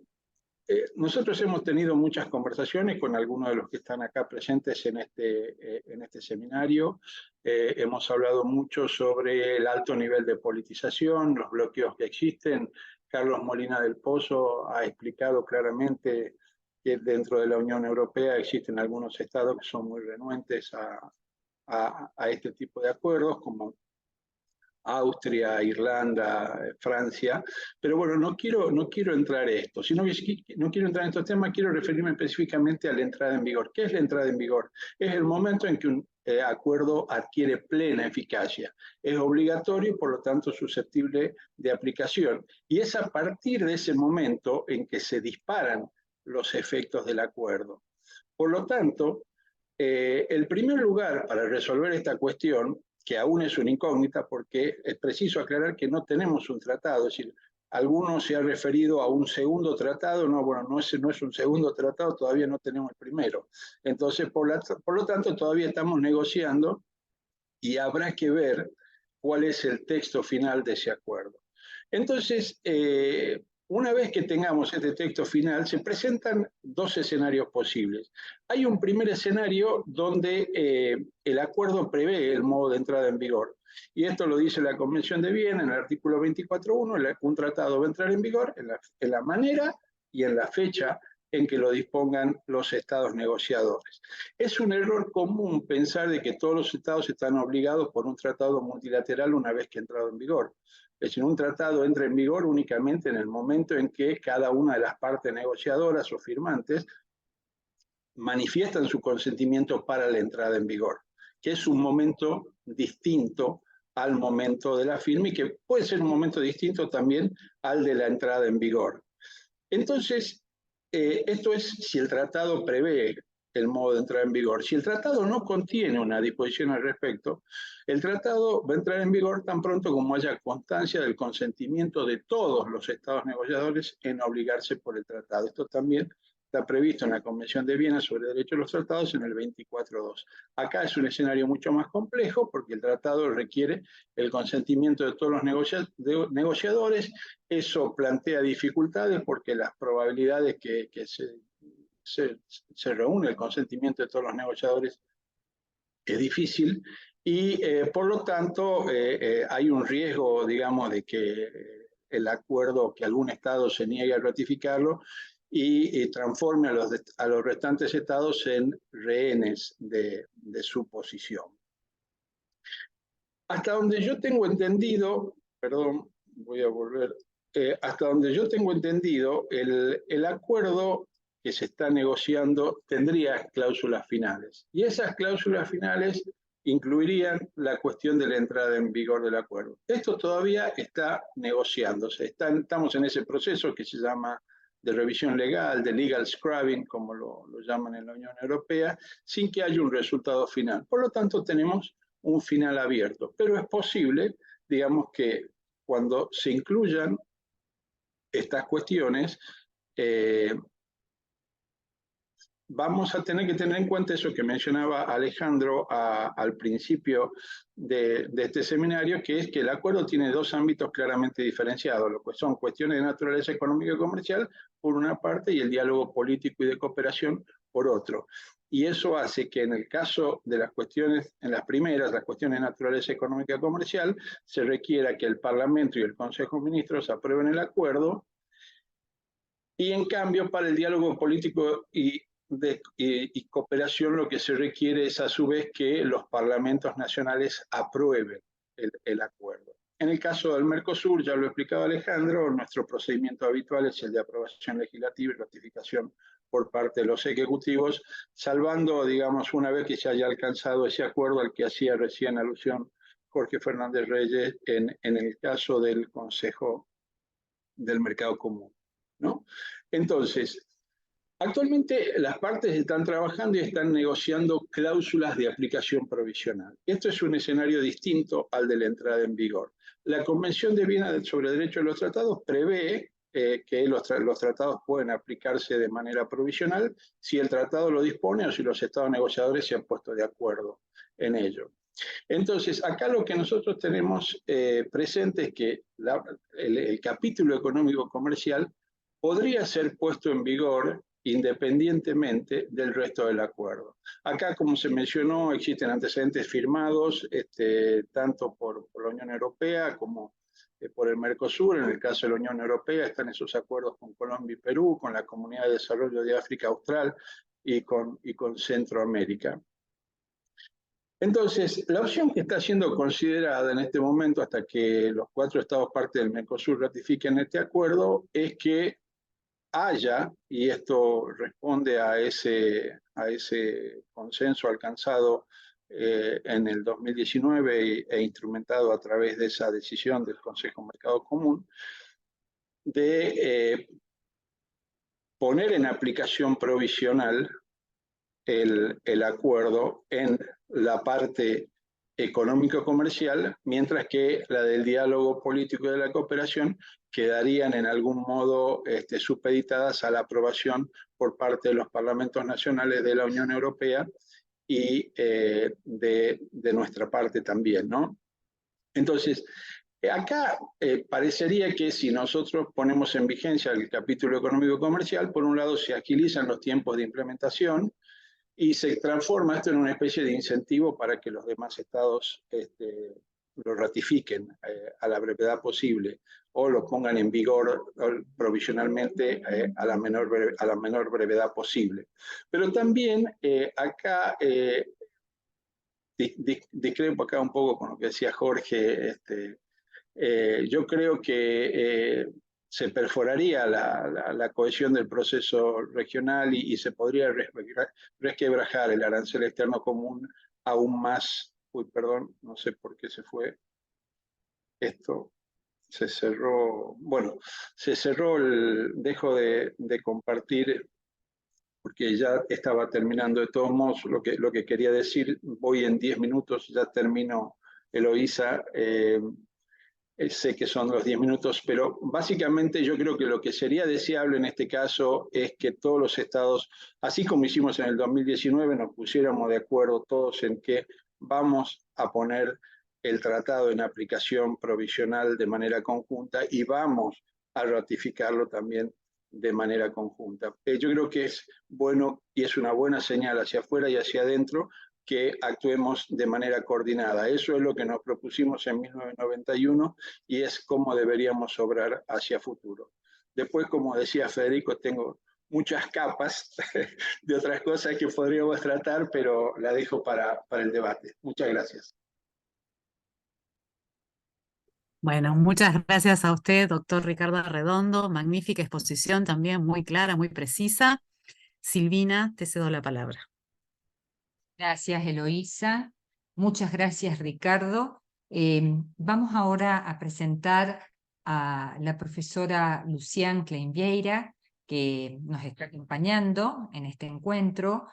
Lucián es doctora en Derecho y magíster en Derecho Internacional Privado por la Universidad de Buenos Aires, magíster en Derecho de la Integración Económica por la Universidad de El Salvador, profesora investigadora de grado y posgrado en Derecho Internacional en universidades de Brasil, y además es jefa de trabajos prácticos regular en la Cátedra de Derecho de la Integración, cuya titular es la profesora y también amiga Sandra Negro. Bueno, Lucián, tienes la palabra. Muchas gracias. Muchísimas gracias, doctora Silvina, por esa introducción. Agradezco especialmente a la Comisión de Juristas para la Integración y a la Federación Argentina de Colegio de Abogados por la invitación que me fue cursada en la figura del querido amigo profesor Alejandro Perotti. Agradezco nuevamente tantas invitaciones, ¿no, doctor Perotti? Me está haciendo laburar bastante.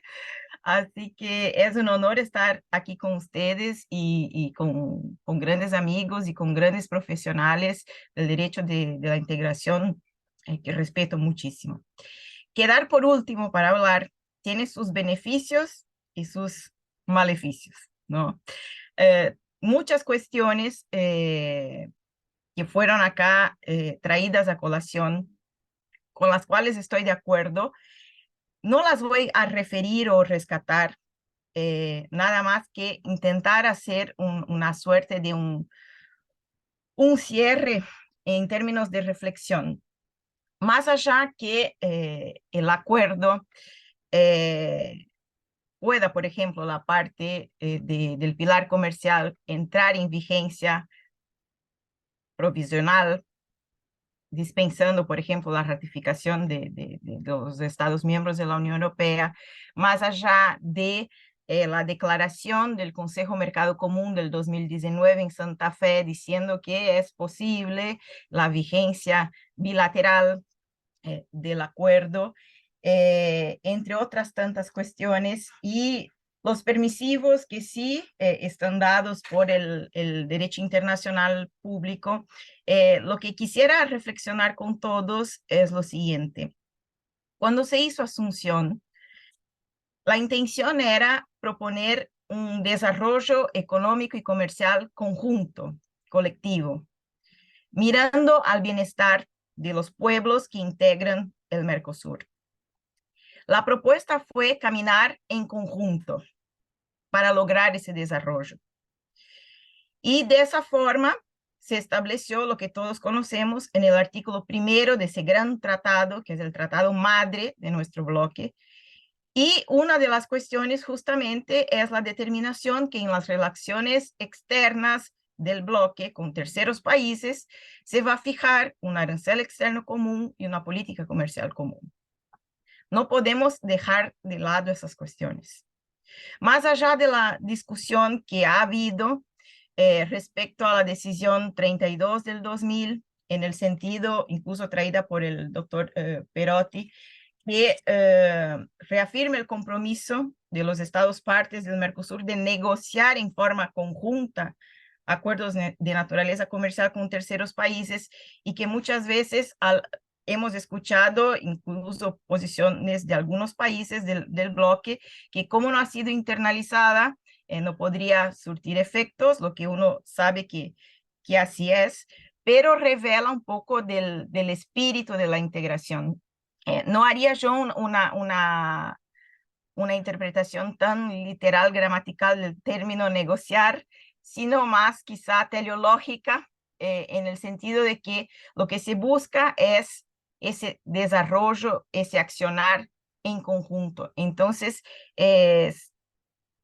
estoy un poco en desacuerdo en el sentido de una posibilidad, aunque vimos que no hay tantas restricciones, de la posibilidad de que entre en vigencia bilateral ese acuerdo, sino más bien cuando todos los estados lo hayan ratificado, sobre todo desde una mirada propia del Mercosur. La ratificación por parte de uno o dos países y otros no, va a generar desvíos comerciales, como ya se ha dicho acá el doctor Federico Lavopa, va a generar quizá una quiebra de cuestiones vinculadas a igualdad, reciprocidad, que están mencionadas en el Tratado de Asunción. Y por fin, otra cuestión que quisiera traer a reflexión: pese a que a la Convención de Viena sobre Derechos de los Tratados, muy bien trabajada por el doctor Ricardo Arredondo, permita una vigencia provisoria de los tratados, pienso la situación, por ejemplo, desde la mirada de mi país, de Brasil. Brasil ha hecho reserva al artículo 25 de la Convención de Viena, que permite la vigencia provisional. Entonces, quizá tendríamos más un problema a ser considerado en ese sentido. Yo soy romántica de la integración, así como el doctor Molina del Pozo, así como varios, y yo creo que nada más que la vigencia para todos, o si no, para nadie. Muchas gracias. Bueno, Lucián, muchas gracias. Corta y contundente tu exposición. Las ideas han quedado clarísimamente expuestas. Muchas gracias. Ahora sí, vamos a dar intervención, y para esto le doy a Eloísa la palabra para escuchar la última exposición. Hemos seguido, le comentamos al doctor Félix Peña el orden que teníamos planteado en el flyer que se circularizó, pero en razón de que no podía acompañarnos desde el inicio, bueno, ha quedado con la exposición última para compartir con todos nosotros. Muy bienvenido, Félix. Eloísa, tienes la palabra. Gracias, Silvina. Bueno, voy a presentar al doctor Félix Peña, que es especialista en relaciones internacionales, en relaciones económicas internacionales, derecho del comercio internacional e integración económica, abogado, doctor por la Universidad de Madrid, es director del Instituto de Comercio Internacional de la Fundación ICBC, es profesor titular en Relaciones Comerciales Internacionales de la Universidad Nacional de 3 de Febrero, es director de la Maestría en Relaciones Comerciales Internacionales de la UNTREF, árbitro por la Argentina del Mecanismo de Solución de Controversias del Mercosur Protocolo de Olivos, también árbitro del CIADI y de la Organización Mundial de Comercio, autor, conferencista. Me costó muchísimo, al igual que en el caso del doctor Molina del Pozo, resumir el currículum del doctor Félix Peña. Así que bueno, bienvenido y un honor tenerlo aquí.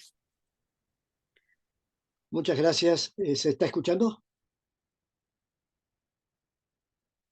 ¿Sí? Se escucha muy bien, Félix. Perfecto. Perfecto. Muchas gracias. Pido disculpas de haber llegado un poco tarde, pero tenía otro webinar paralelo y no podía dejarlo de lado. Yo creo que el tema que se ha estado discutiendo, o por lo menos la parte que yo he escuchado en las últimas 2 o 3 intervenciones, es un tema que va a adquirir gradualmente una importancia enorme en el debate del Mercosur.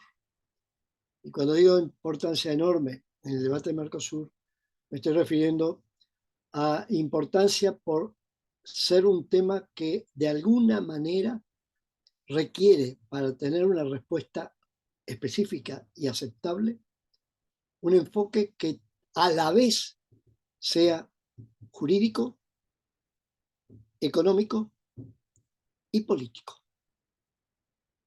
Es decir, que de alguna manera, de cualquiera de esos 3 ángulos se llega a la conclusión de que efectivamente, en el caso del Mercosur, por lo menos de acuerdo al Tratado de Asunción y hasta que no lo cambiemos, tenemos que trabajar juntos de una manera muy, muy específica en relación con terceros países, pero particularmente en relación con los grandes mercados con los cuales el Mercosur puede relacionarse.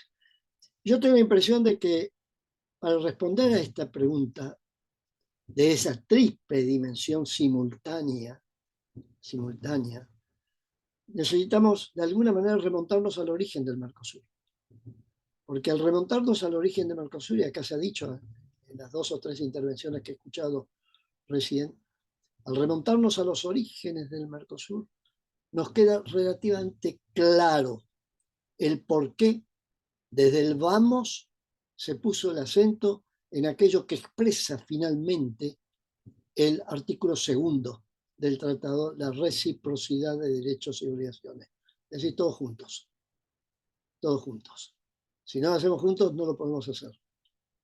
Y eso tiene una explicación relativamente simple. Como me tocó ser en ese momento al colaborador de la Cancillería, subsecretario, en esta negociación, algo recuerdo esos temas, particularmente en 1991.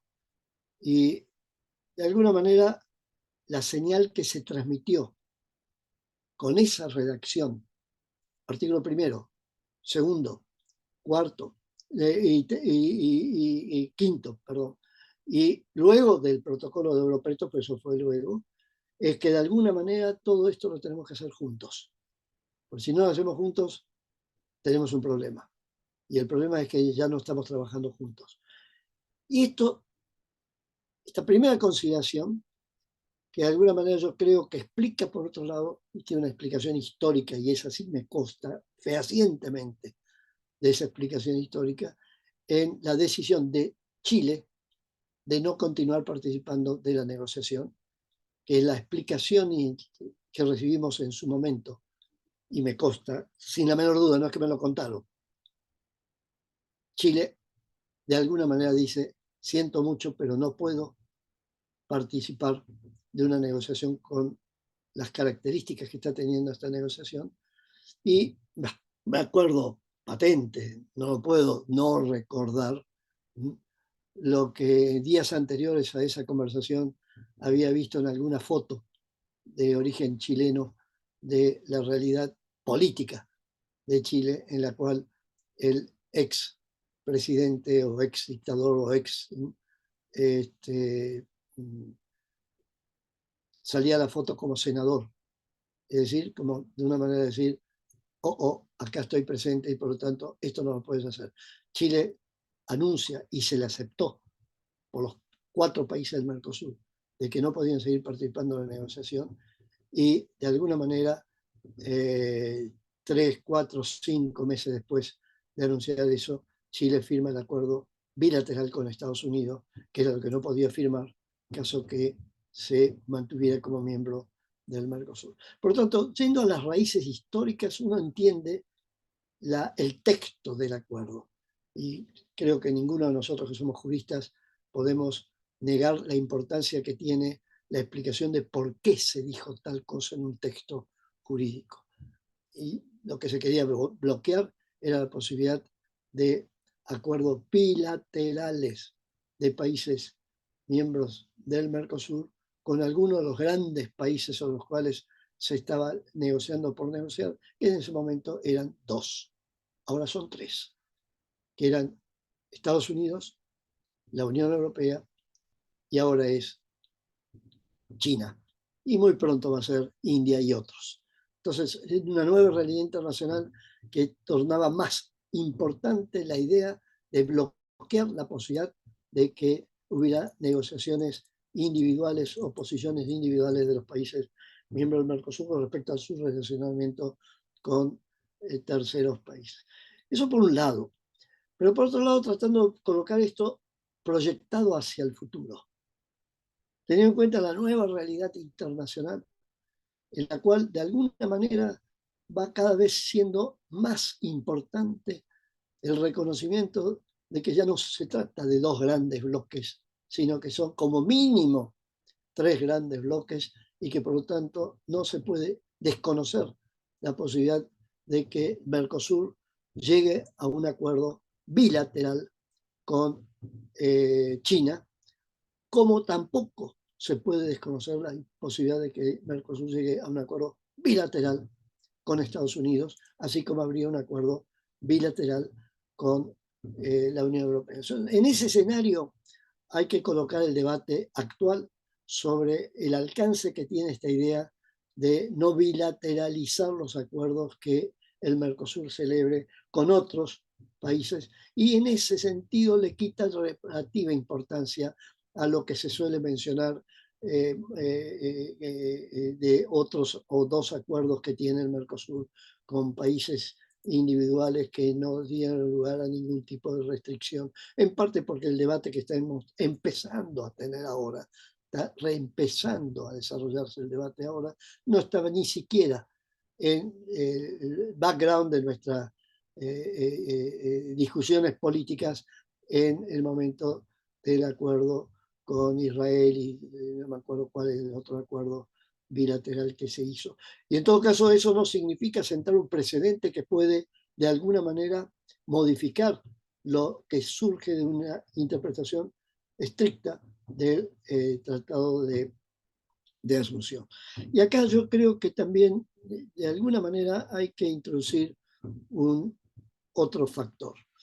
Y ese otro factor es, bueno, pero no tenemos posibilidad de solucionar esto y de tener acuerdos que puedan tener alcance distintos según sean los bloques con los que realizamos, a la medida que estemos todos de acuerdo, los países miembros del Mercosur. Yo tengo la impresión de que cada vez más va a ser necesario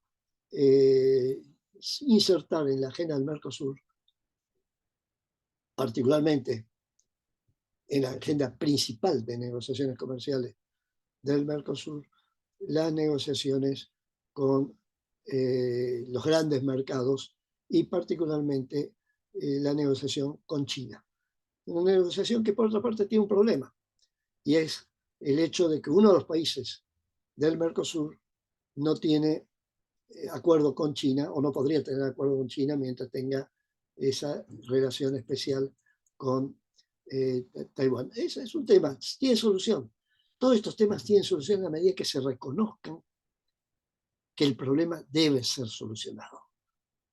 Lo peor que puede ocurrir es una actitud tipo dogmática, no, esto es así, no tiene por qué ser solucionado, es una visión antigua la que están planteando, tenemos que ir a una negociación en la cual puede haber diferencias entre un país y otro que se traduzca en la no ratificación por parte de un país del acuerdo que se está negociando. Estamos hablando, por lo tanto, de lo que está detrás de nuestra conversación de hoy. Yo tengo la impresión de que eso es algo que debe ser colocado en la perspectiva, una vez más, del futuro. Es decir, de alguna manera tiene que haber la posibilidad de introducir en las distintas soluciones imaginables lo que a las juristas de nuestros países, creo que de alguna manera siempre tenemos que tener en cuenta. Y si no lo tenemos en cuenta, siempre vamos a tener la imaginación que al respecto puede aportar nuestros colegas brasileños. Es la posibilidad de un jeitinho, de algo que de alguna manera te permita tener acuerdos con tratamientos diferenciales, pero dentro de ciertas pautas y dentro de ciertos límites. ¿Y dónde está el límite principal? Que esta, y termino, que esta visión de la bilateralización, que por otra parte no viene en ningún texto legal, de la bilateralización del acuerdo con la Unión Europea, y es de que en el fondo la bilateralización de la Unión Europea no le garantiza a ningún país, y voy a plantear una situación que podemos imaginar, quizás exagerando, pero en fin, se puede imaginar, una situación en la cual un país miembro del Mercosur no aprueba su parlamento, por lo tanto no ratifica el acuerdo con la Unión Europea, y otros países sí lo hacen. Y la pregunta es, ¿y por cuánto tiempo podría mantenerse esa situación? Es decir, ¿por cuánto tiempo puede haber eventualmente un tratamiento diferencial con respecto a terceros países? Es decir, que el acuerdo que estaría de alguna manera negociándose con otros países solamente rige para los países que ratifican su parlamento el acuerdo. Y entonces podemos encontrar una situación, y pienso que esto uno rápidamente puede imaginar las consecuencias políticas y económicas de un escenario de ese tipo, en el cual, por ejemplo, uno de los dos grandes países del Mercosur, grandes me estoy refiriendo al tamaño económico, grandes países del Mercosur, por ejemplo, Brasil, por ejemplo, Argentina, aprueban, y el otro no, el acuerdo con la Unión Europea, y que por lo tanto el tratamiento diferencial con respecto a inversiones y cantidad de otras cosas que son las cosas relevantes. Doctor, queda un minuto. Termino el minuto.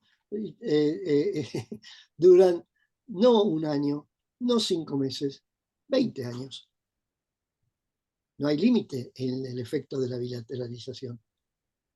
Mi sugerencia es, bueno, si vamos a discutir bien la posibilidad de la bilateralización, como mínimo discutamos el tema de con qué límite, con qué extensión, por cuánto tiempo podríamos tener un Mercosur en que dos países miembros, uno esté dentro del acuerdo y otro esté fuera del acuerdo, con nada menos uno de los grandes mercados del mundo, que puede ser la Unión Europea, pero también puede ser el día de mañana Estados Unidos, y también puede ser el día de mañana China.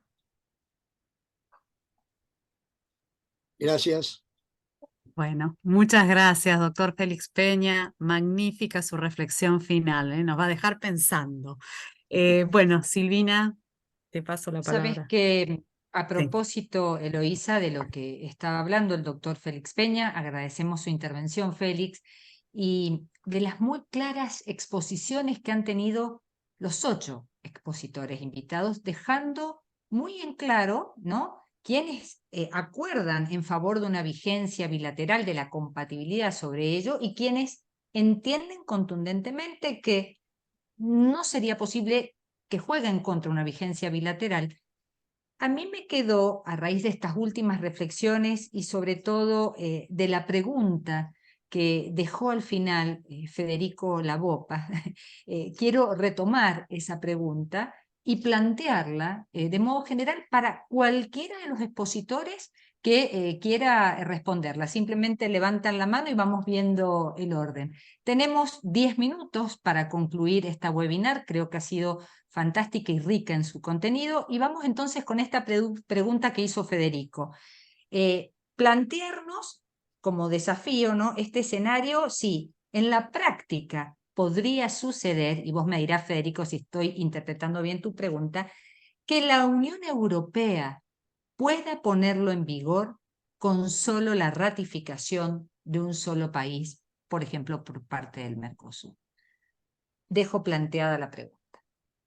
Y el que quiera, pida la Bueno, palabra. te agradezco que retomes la pregunta, solo un comentario breve. La hipótesis que yo ponía sobre la mesa y dejaba planteada esa pregunta es preguntarse si la Unión Europea tendrá la voluntad de hacer esto. Esa era la pregunta, y la hipótesis mía era probablemente no, y muy probablemente no si no es Brasil, si los que ratifiquen el acuerdo no incluyen por lo menos a Brasil. Ahí solo esa aclaración sobre esta conjetura. Bueno, Federico, muchas gracias. Alejandro ha pedido la palabra y luego Ricardo. En ese orden, vamos, Alejandro. Gracias, Silvina. Bueno, para responder tu pregunta, creo que eso va a ser producto de la negociación. Es decir, si la Unión Europea acepta la vigencia bilateral, no creo que ponga por escrito una cláusula que discrimine. Si Brasil lo hace, o sea, Argentina. O sea, partamos de la base de que esa cláusula es aceptada por la Unión Europea, y la Unión Europea corre el riesgo de que sea Paraguay, Uruguay o Argentina el primero que lo ratifica. Estamos partiendo de la base de que el acuerdo ya fue negociado en bloque. Si lo que estamos discutiendo acá es si puede entrar más rápido en vigencia para un país que para otro. Si nosotros decimos no, tiene que entrar, ustedes ya me escucharon que para mí es compatible jurídicamente, no me voy a referir al derecho, sino a los hechos. Si nosotros atamos la vigencia bilateral, la vigencia del acuerdo a que todos los países del Mercosur lo ratifique, yo tomo las palabras de Luciani y también de Félix, en el sentido que el Tratado de Asunción significa vamos a caminar todos juntos. Pero ¿qué pasa cuando un país no quiere caminar? ¿Qué pasa si un país no quiere caminar y no ratifica el acuerdo? Voy a poner ejemplos concretos y de normas con menos importancia. Hay normas que en el Mercosur no requieren de ley. O sea, estamos hablando de cosas que teóricamente son objeto de un decreto o de una resolución. Normas sobre calidad del queso. Uruguay estuvo 20 años para internalizarla. Normas más recientes. El acuerdo de facilitación del comercio, que trabajó muchísimo Federico Labopa. Impresionante esa norma de lo que sería para el Mercosur. Negociada y firmada en el 2017. Todavía está descansando en los congresos nacionales. El Código Aduanero del Mercosur, norma importantísima, tanto como el acuerdo con la Unión Europea Mercosur. Cerrado después de una ardua negociación face to face de los presidentes en el 2010. Todavía no entró en vigor porque Uruguay y Paraguay no lo ratifican. El acuerdo sobre compras públicas, también negociado en la época de Federico Labopa, en el año 2017, todavía no está vigente porque descansa en los congresos nacionales. Entonces, ¿qué vamos a hacer? Y aquí retomo, la interpretación finalista, ¿cuál es? Teleológica, que el acuerdo con la Unión Europea entre en vigencia lo más rápidamente posible. Entonces, vamos a atar a que los países, como dijo Federico, utilicen el poder de veto en los hechos y no lo ratifiquen. ¿Esa es la interpretación teleológica? Me parece que no. Tenemos que facilitar que el acuerdo entre en vigencia lo más antes posible. Y termino. El mejor antídoto para que el acuerdo entre en vigencia rápido es armar una carrera para que haya una carrera de los países para ratificarlo prontamente. Y eso es la vigencia bilateral. Si Brasil lo ratifica, Argentina rápidamente lo va a ratificar. Y como preguntaba Federico, ¿qué van a hacer los sectores afectados? Por supuesto que el sector de automotriz de Argentina va a ir al Congreso Nacional a hacer lobby para que se ratifique por parte de Argentina si lo ratifica Brasil. Muchas gracias, Silvina. Bueno, gracias, Alejandro. Le damos la palabra a Ricardo y luego a Gualtiero, que también la ha pedido. Muchas gracias, Silvina. Nosotros estamos poniendo mucho énfasis del lado nuestro. Y resulta que del lado de la Unión Europea, estos acuerdos de asociación, de acuerdo al Tratado de Funcionamiento de la Unión Europea, el artículo 218 en particular, prevén la unanimidad para la aprobación. Entonces estamos nosotros presuponiendo que las dificultades van a venir del lado nuestro, cuando las dificultades pueden venir del otro lado. Es decir, cuando no se reúnan las voluntades necesarias para que el acuerdo entre en vigor. Y a mí, y yo en esto también soy un romántico, pero 32 años de Cancillería me han hecho transformarme también en poco más pragmático, ¿no? Y entonces hay que muchas veces tener en cuenta que a pesar de la... Si yo escribí un artículo, una columna en Clarín apenas se firmó el acuerdo en el 2019, donde recalcaba en un contexto donde el mundo iba hacia unas medidas unilateralistas como la de la presidencia de Trump, que el acuerdo tenía un valor mucho más allá de lo comercial en cuanto a esa coincidencia de principios y valores de las que nos hablaba Carlos Molina del Pozo. Y esto lo puse de manifiesto hace 4 años. Pero también tengo en claro que actitudes de algunos países, es decir, Francia no es que lo ha boicoteado ahora el acuerdo porque se aprobó el Pacto Verde, lo viene boicoteando desde el día cero. Entonces, tenemos que tener presente que por ahí una voluntad individual nos puede tirar por la borda todo esto. Esto es una cuestión muy compleja y no hay que pensar que las dificultades están solo del lado nuestro. También hay dificultades del otro lado. Nada más, gracias. Gracias, Ricardo. Escuchamos a Gualtiero y luego al profesor Molina del Pozo, que también ha pedido la palabra. Gualtiero. Tienes que activar el audio, Gualtiero. Está silenciado. Ahora se me sí. escucha bien. Magnífico. Ahora sí. Mis disculpas por haber entrado más tarde por dificultades de internet en esta zona. En segundo lugar, como miembro de las 2 instituciones auspiciantes, quería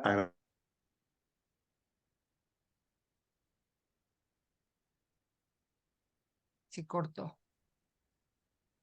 Bueno, ha quedado Gualtiero como frisado, yo diría, hasta que logre reconectar, le daríamos la palabra a Carlos, porque estamos en los últimos minutos, y cuando Gualtiero reactive, le damos la palabra nuevamente. Carlos, tienes la palabra. Muchas gracias, Silvina. Bueno, muchas gracias a todos porque yo he aprendido un montón. Me vale la pena que sean las 12 de la noche y os estoy escuchando y seguiría 2 horas más. Así que encantado y además con una frescura que me está entrando en este verano tórrido que estamos en España, pues estoy encantado. Vamos, una noche deliciosa. Aparte de la cuestión, lo que sí quería decir, bueno, Ricardo acaba de decir parte de lo que yo también tenía en la cabeza. Yo os propondría una cosa. Esto es un acuerdo birregional. Así se dijo en 1995 en la Casa de América en Madrid, cuando se firmó el acuerdo previo a la puesta en marcha del acuerdo que hoy estamos discutiendo. Y discutimos además el acuerdo, que es el acuerdo del 19 más el instrumento de sostenibilidad conjunto, etcétera. Es decir, estamos hablando de algo completamente nuevo, que no existe ni en la Convención de Viena, que no existe en la tradición de los tratados internacionales, que no existe en el derecho internacional clásico tradicional. ¿Por qué no nos planteamos nosotros como estudiosos del derecho de la integración algo que sea no la bilateralidad, que también se puede ver, sino los factores necesarios para la entrada en vigor de este tipo de acuerdos que son, repito, birregionales? La Unión Europea no tiene ningún otro acuerdo birregional más que este. Es el primero en el mundo que se va a firmar. Por tanto, ¿por qué no nos planteamos soluciones de futuro para dar salida a estos problemas que estáis planteando, que Alejandro exponía brillantísimamente como siempre, que Federico volvía a contar desde el punto de vista de la práctica, que Félix nos ha dicho, porque todos habéis coincidido, todos estamos de acuerdo en que esto tiene que entrar en marcha cuanto antes. Bueno, vamos a intentar articular, pongámoslo como propósito, intentar articular procedimientos que vengan a modificar los clásicos del derecho internacional, puesto que estamos hablando del derecho comunitario o del derecho de la integración, que es algo nuevo y que no tiene nada que ver con lo anterior, y que, oye, acuerdos birregionales bilaterales, ya tenemos. Hoy mismo la Unión Europea ha empezado uno con Filipinas. Hoy vienen todos los medios de comunicación. Entonces, distingamos entre la bilateralidad de la birregionalidad, que son distintos, y actuemos para dar salidas a los problemas que nos suscite, que hemos visto que hay en una entrada en vigor de un acuerdo birregional. Creo que es nuestra tarea, deberíamos de ir por esa senda. Perdonar que lo diga así, pero se me ocurre ser un poco pragmático también, no solo romántico, sino también ir al pragmático. Gracias. Muchas gracias, Carlos. Ha pedido la palabra y serían las últimas dos por razones del tiempo y ser respetuosos del espacio de todos. Félix pidió la palabra y Roberto Ruiz Díaz Labrano, muy brevemente porque ya estamos en tiempo. Sí, Félix. Solo para decir que adhiero completamente a la intervención del recién de Carlos Molina del Pozo y creo que hay allí una sugerencia muy concreta. ¿Por qué no buscamos una fórmula por la cual eventualmente un acuerdo birregional puede tener por tiempos determinados plazos y contenidos diferenciados? Dejando de lado, y termino, dejando de lado la posibilidad de que ese tratamiento diferencial sea forever. Porque en el planteamiento que se está haciendo en este momento, que hemos estado discutiendo, nada me garantiza si un país, por ejemplo, nuestro país, Argentina, no participara de una decisión que fue tomada por el liderazgo de, por ejemplo, de Brasil, no tuviéramos idea de por cuánto tiempo va a venir este tratamiento diferencial. Así que adhiero a fondo con la propuesta de Carlos Molina del Pozo. Buenísimo, Félix. Muchas gracias. Roberto, como última intervención, por favor. Me encanta decir a esta altura de mi vida que sigo siendo romántico, ¿verdad? O sea, romántico en el sentido que espero que entremos en razón y llevemos adelante este acuerdo. Y esta última aportación de Félix Peña, a quien realmente respeto muchísimo, él no se acordará, pero yo fui alumno de él en el Instituto para la Integración de América Latina y fue uno de los grandes motivadores para que yo estuviera involucrado en todos estos temas del estudio, de la integración.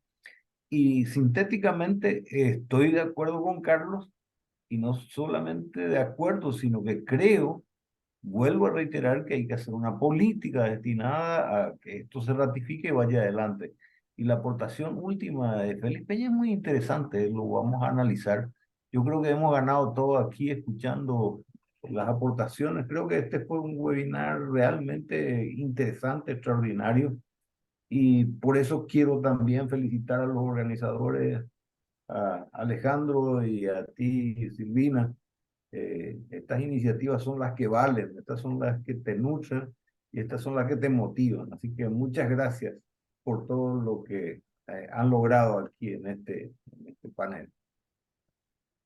Bueno, muchísimas gracias. Elo, si querés activar tu micrófono, la verdad que las dos queremos agradecerles el haber intervenido tan activamente y con tanta atención. Coincido que ha sido muy rico. Saludar muy especialmente a quien representa la Federación de Colegios de Abogados hoy aquí en este encuentro, a Ricardo de Felipe. Saludar especialmente a Alejandro Perotti como coordinador de la Comisión de Juristas de la que también formamos parte. Agradecer a todos los miembros de ADI que están acompañándonos porque ha sido la entidad auspiciante y la verdad creo que nos vamos con cuestiones para reflexionar y en definitiva, desde una u otra posición, con la convocatoria para seguir trabajando juntos en pro de la integración. Así que creo que esto ha sido un hermosísimo encuentro. Nos vamos como llenitos y con tareas para aún seguir trabajando en favor de que efectivamente logremos este acuerdo birregional. Eloísa. Sí, bueno, Has dicho todo, la verdad que ha sido un gusto escuchar a tantos maestros juntos. Yo también tengo que decir que muchos de ustedes fueron profesores míos en maestrías, magníficos, desde el ejercicio profesional. Muchas gracias por brindarnos este espacio. Bueno, gracias y hasta la próxima. Cariños a todos y un muy feliz Día de la Patria en honor a este padre de la patria, el general don José de San Martín, que tan ejemplarmente nos marcó camino, que también el camino que nos marcó nos permita seguir iluminando los caminos que tenemos que transitar. Muchas gracias.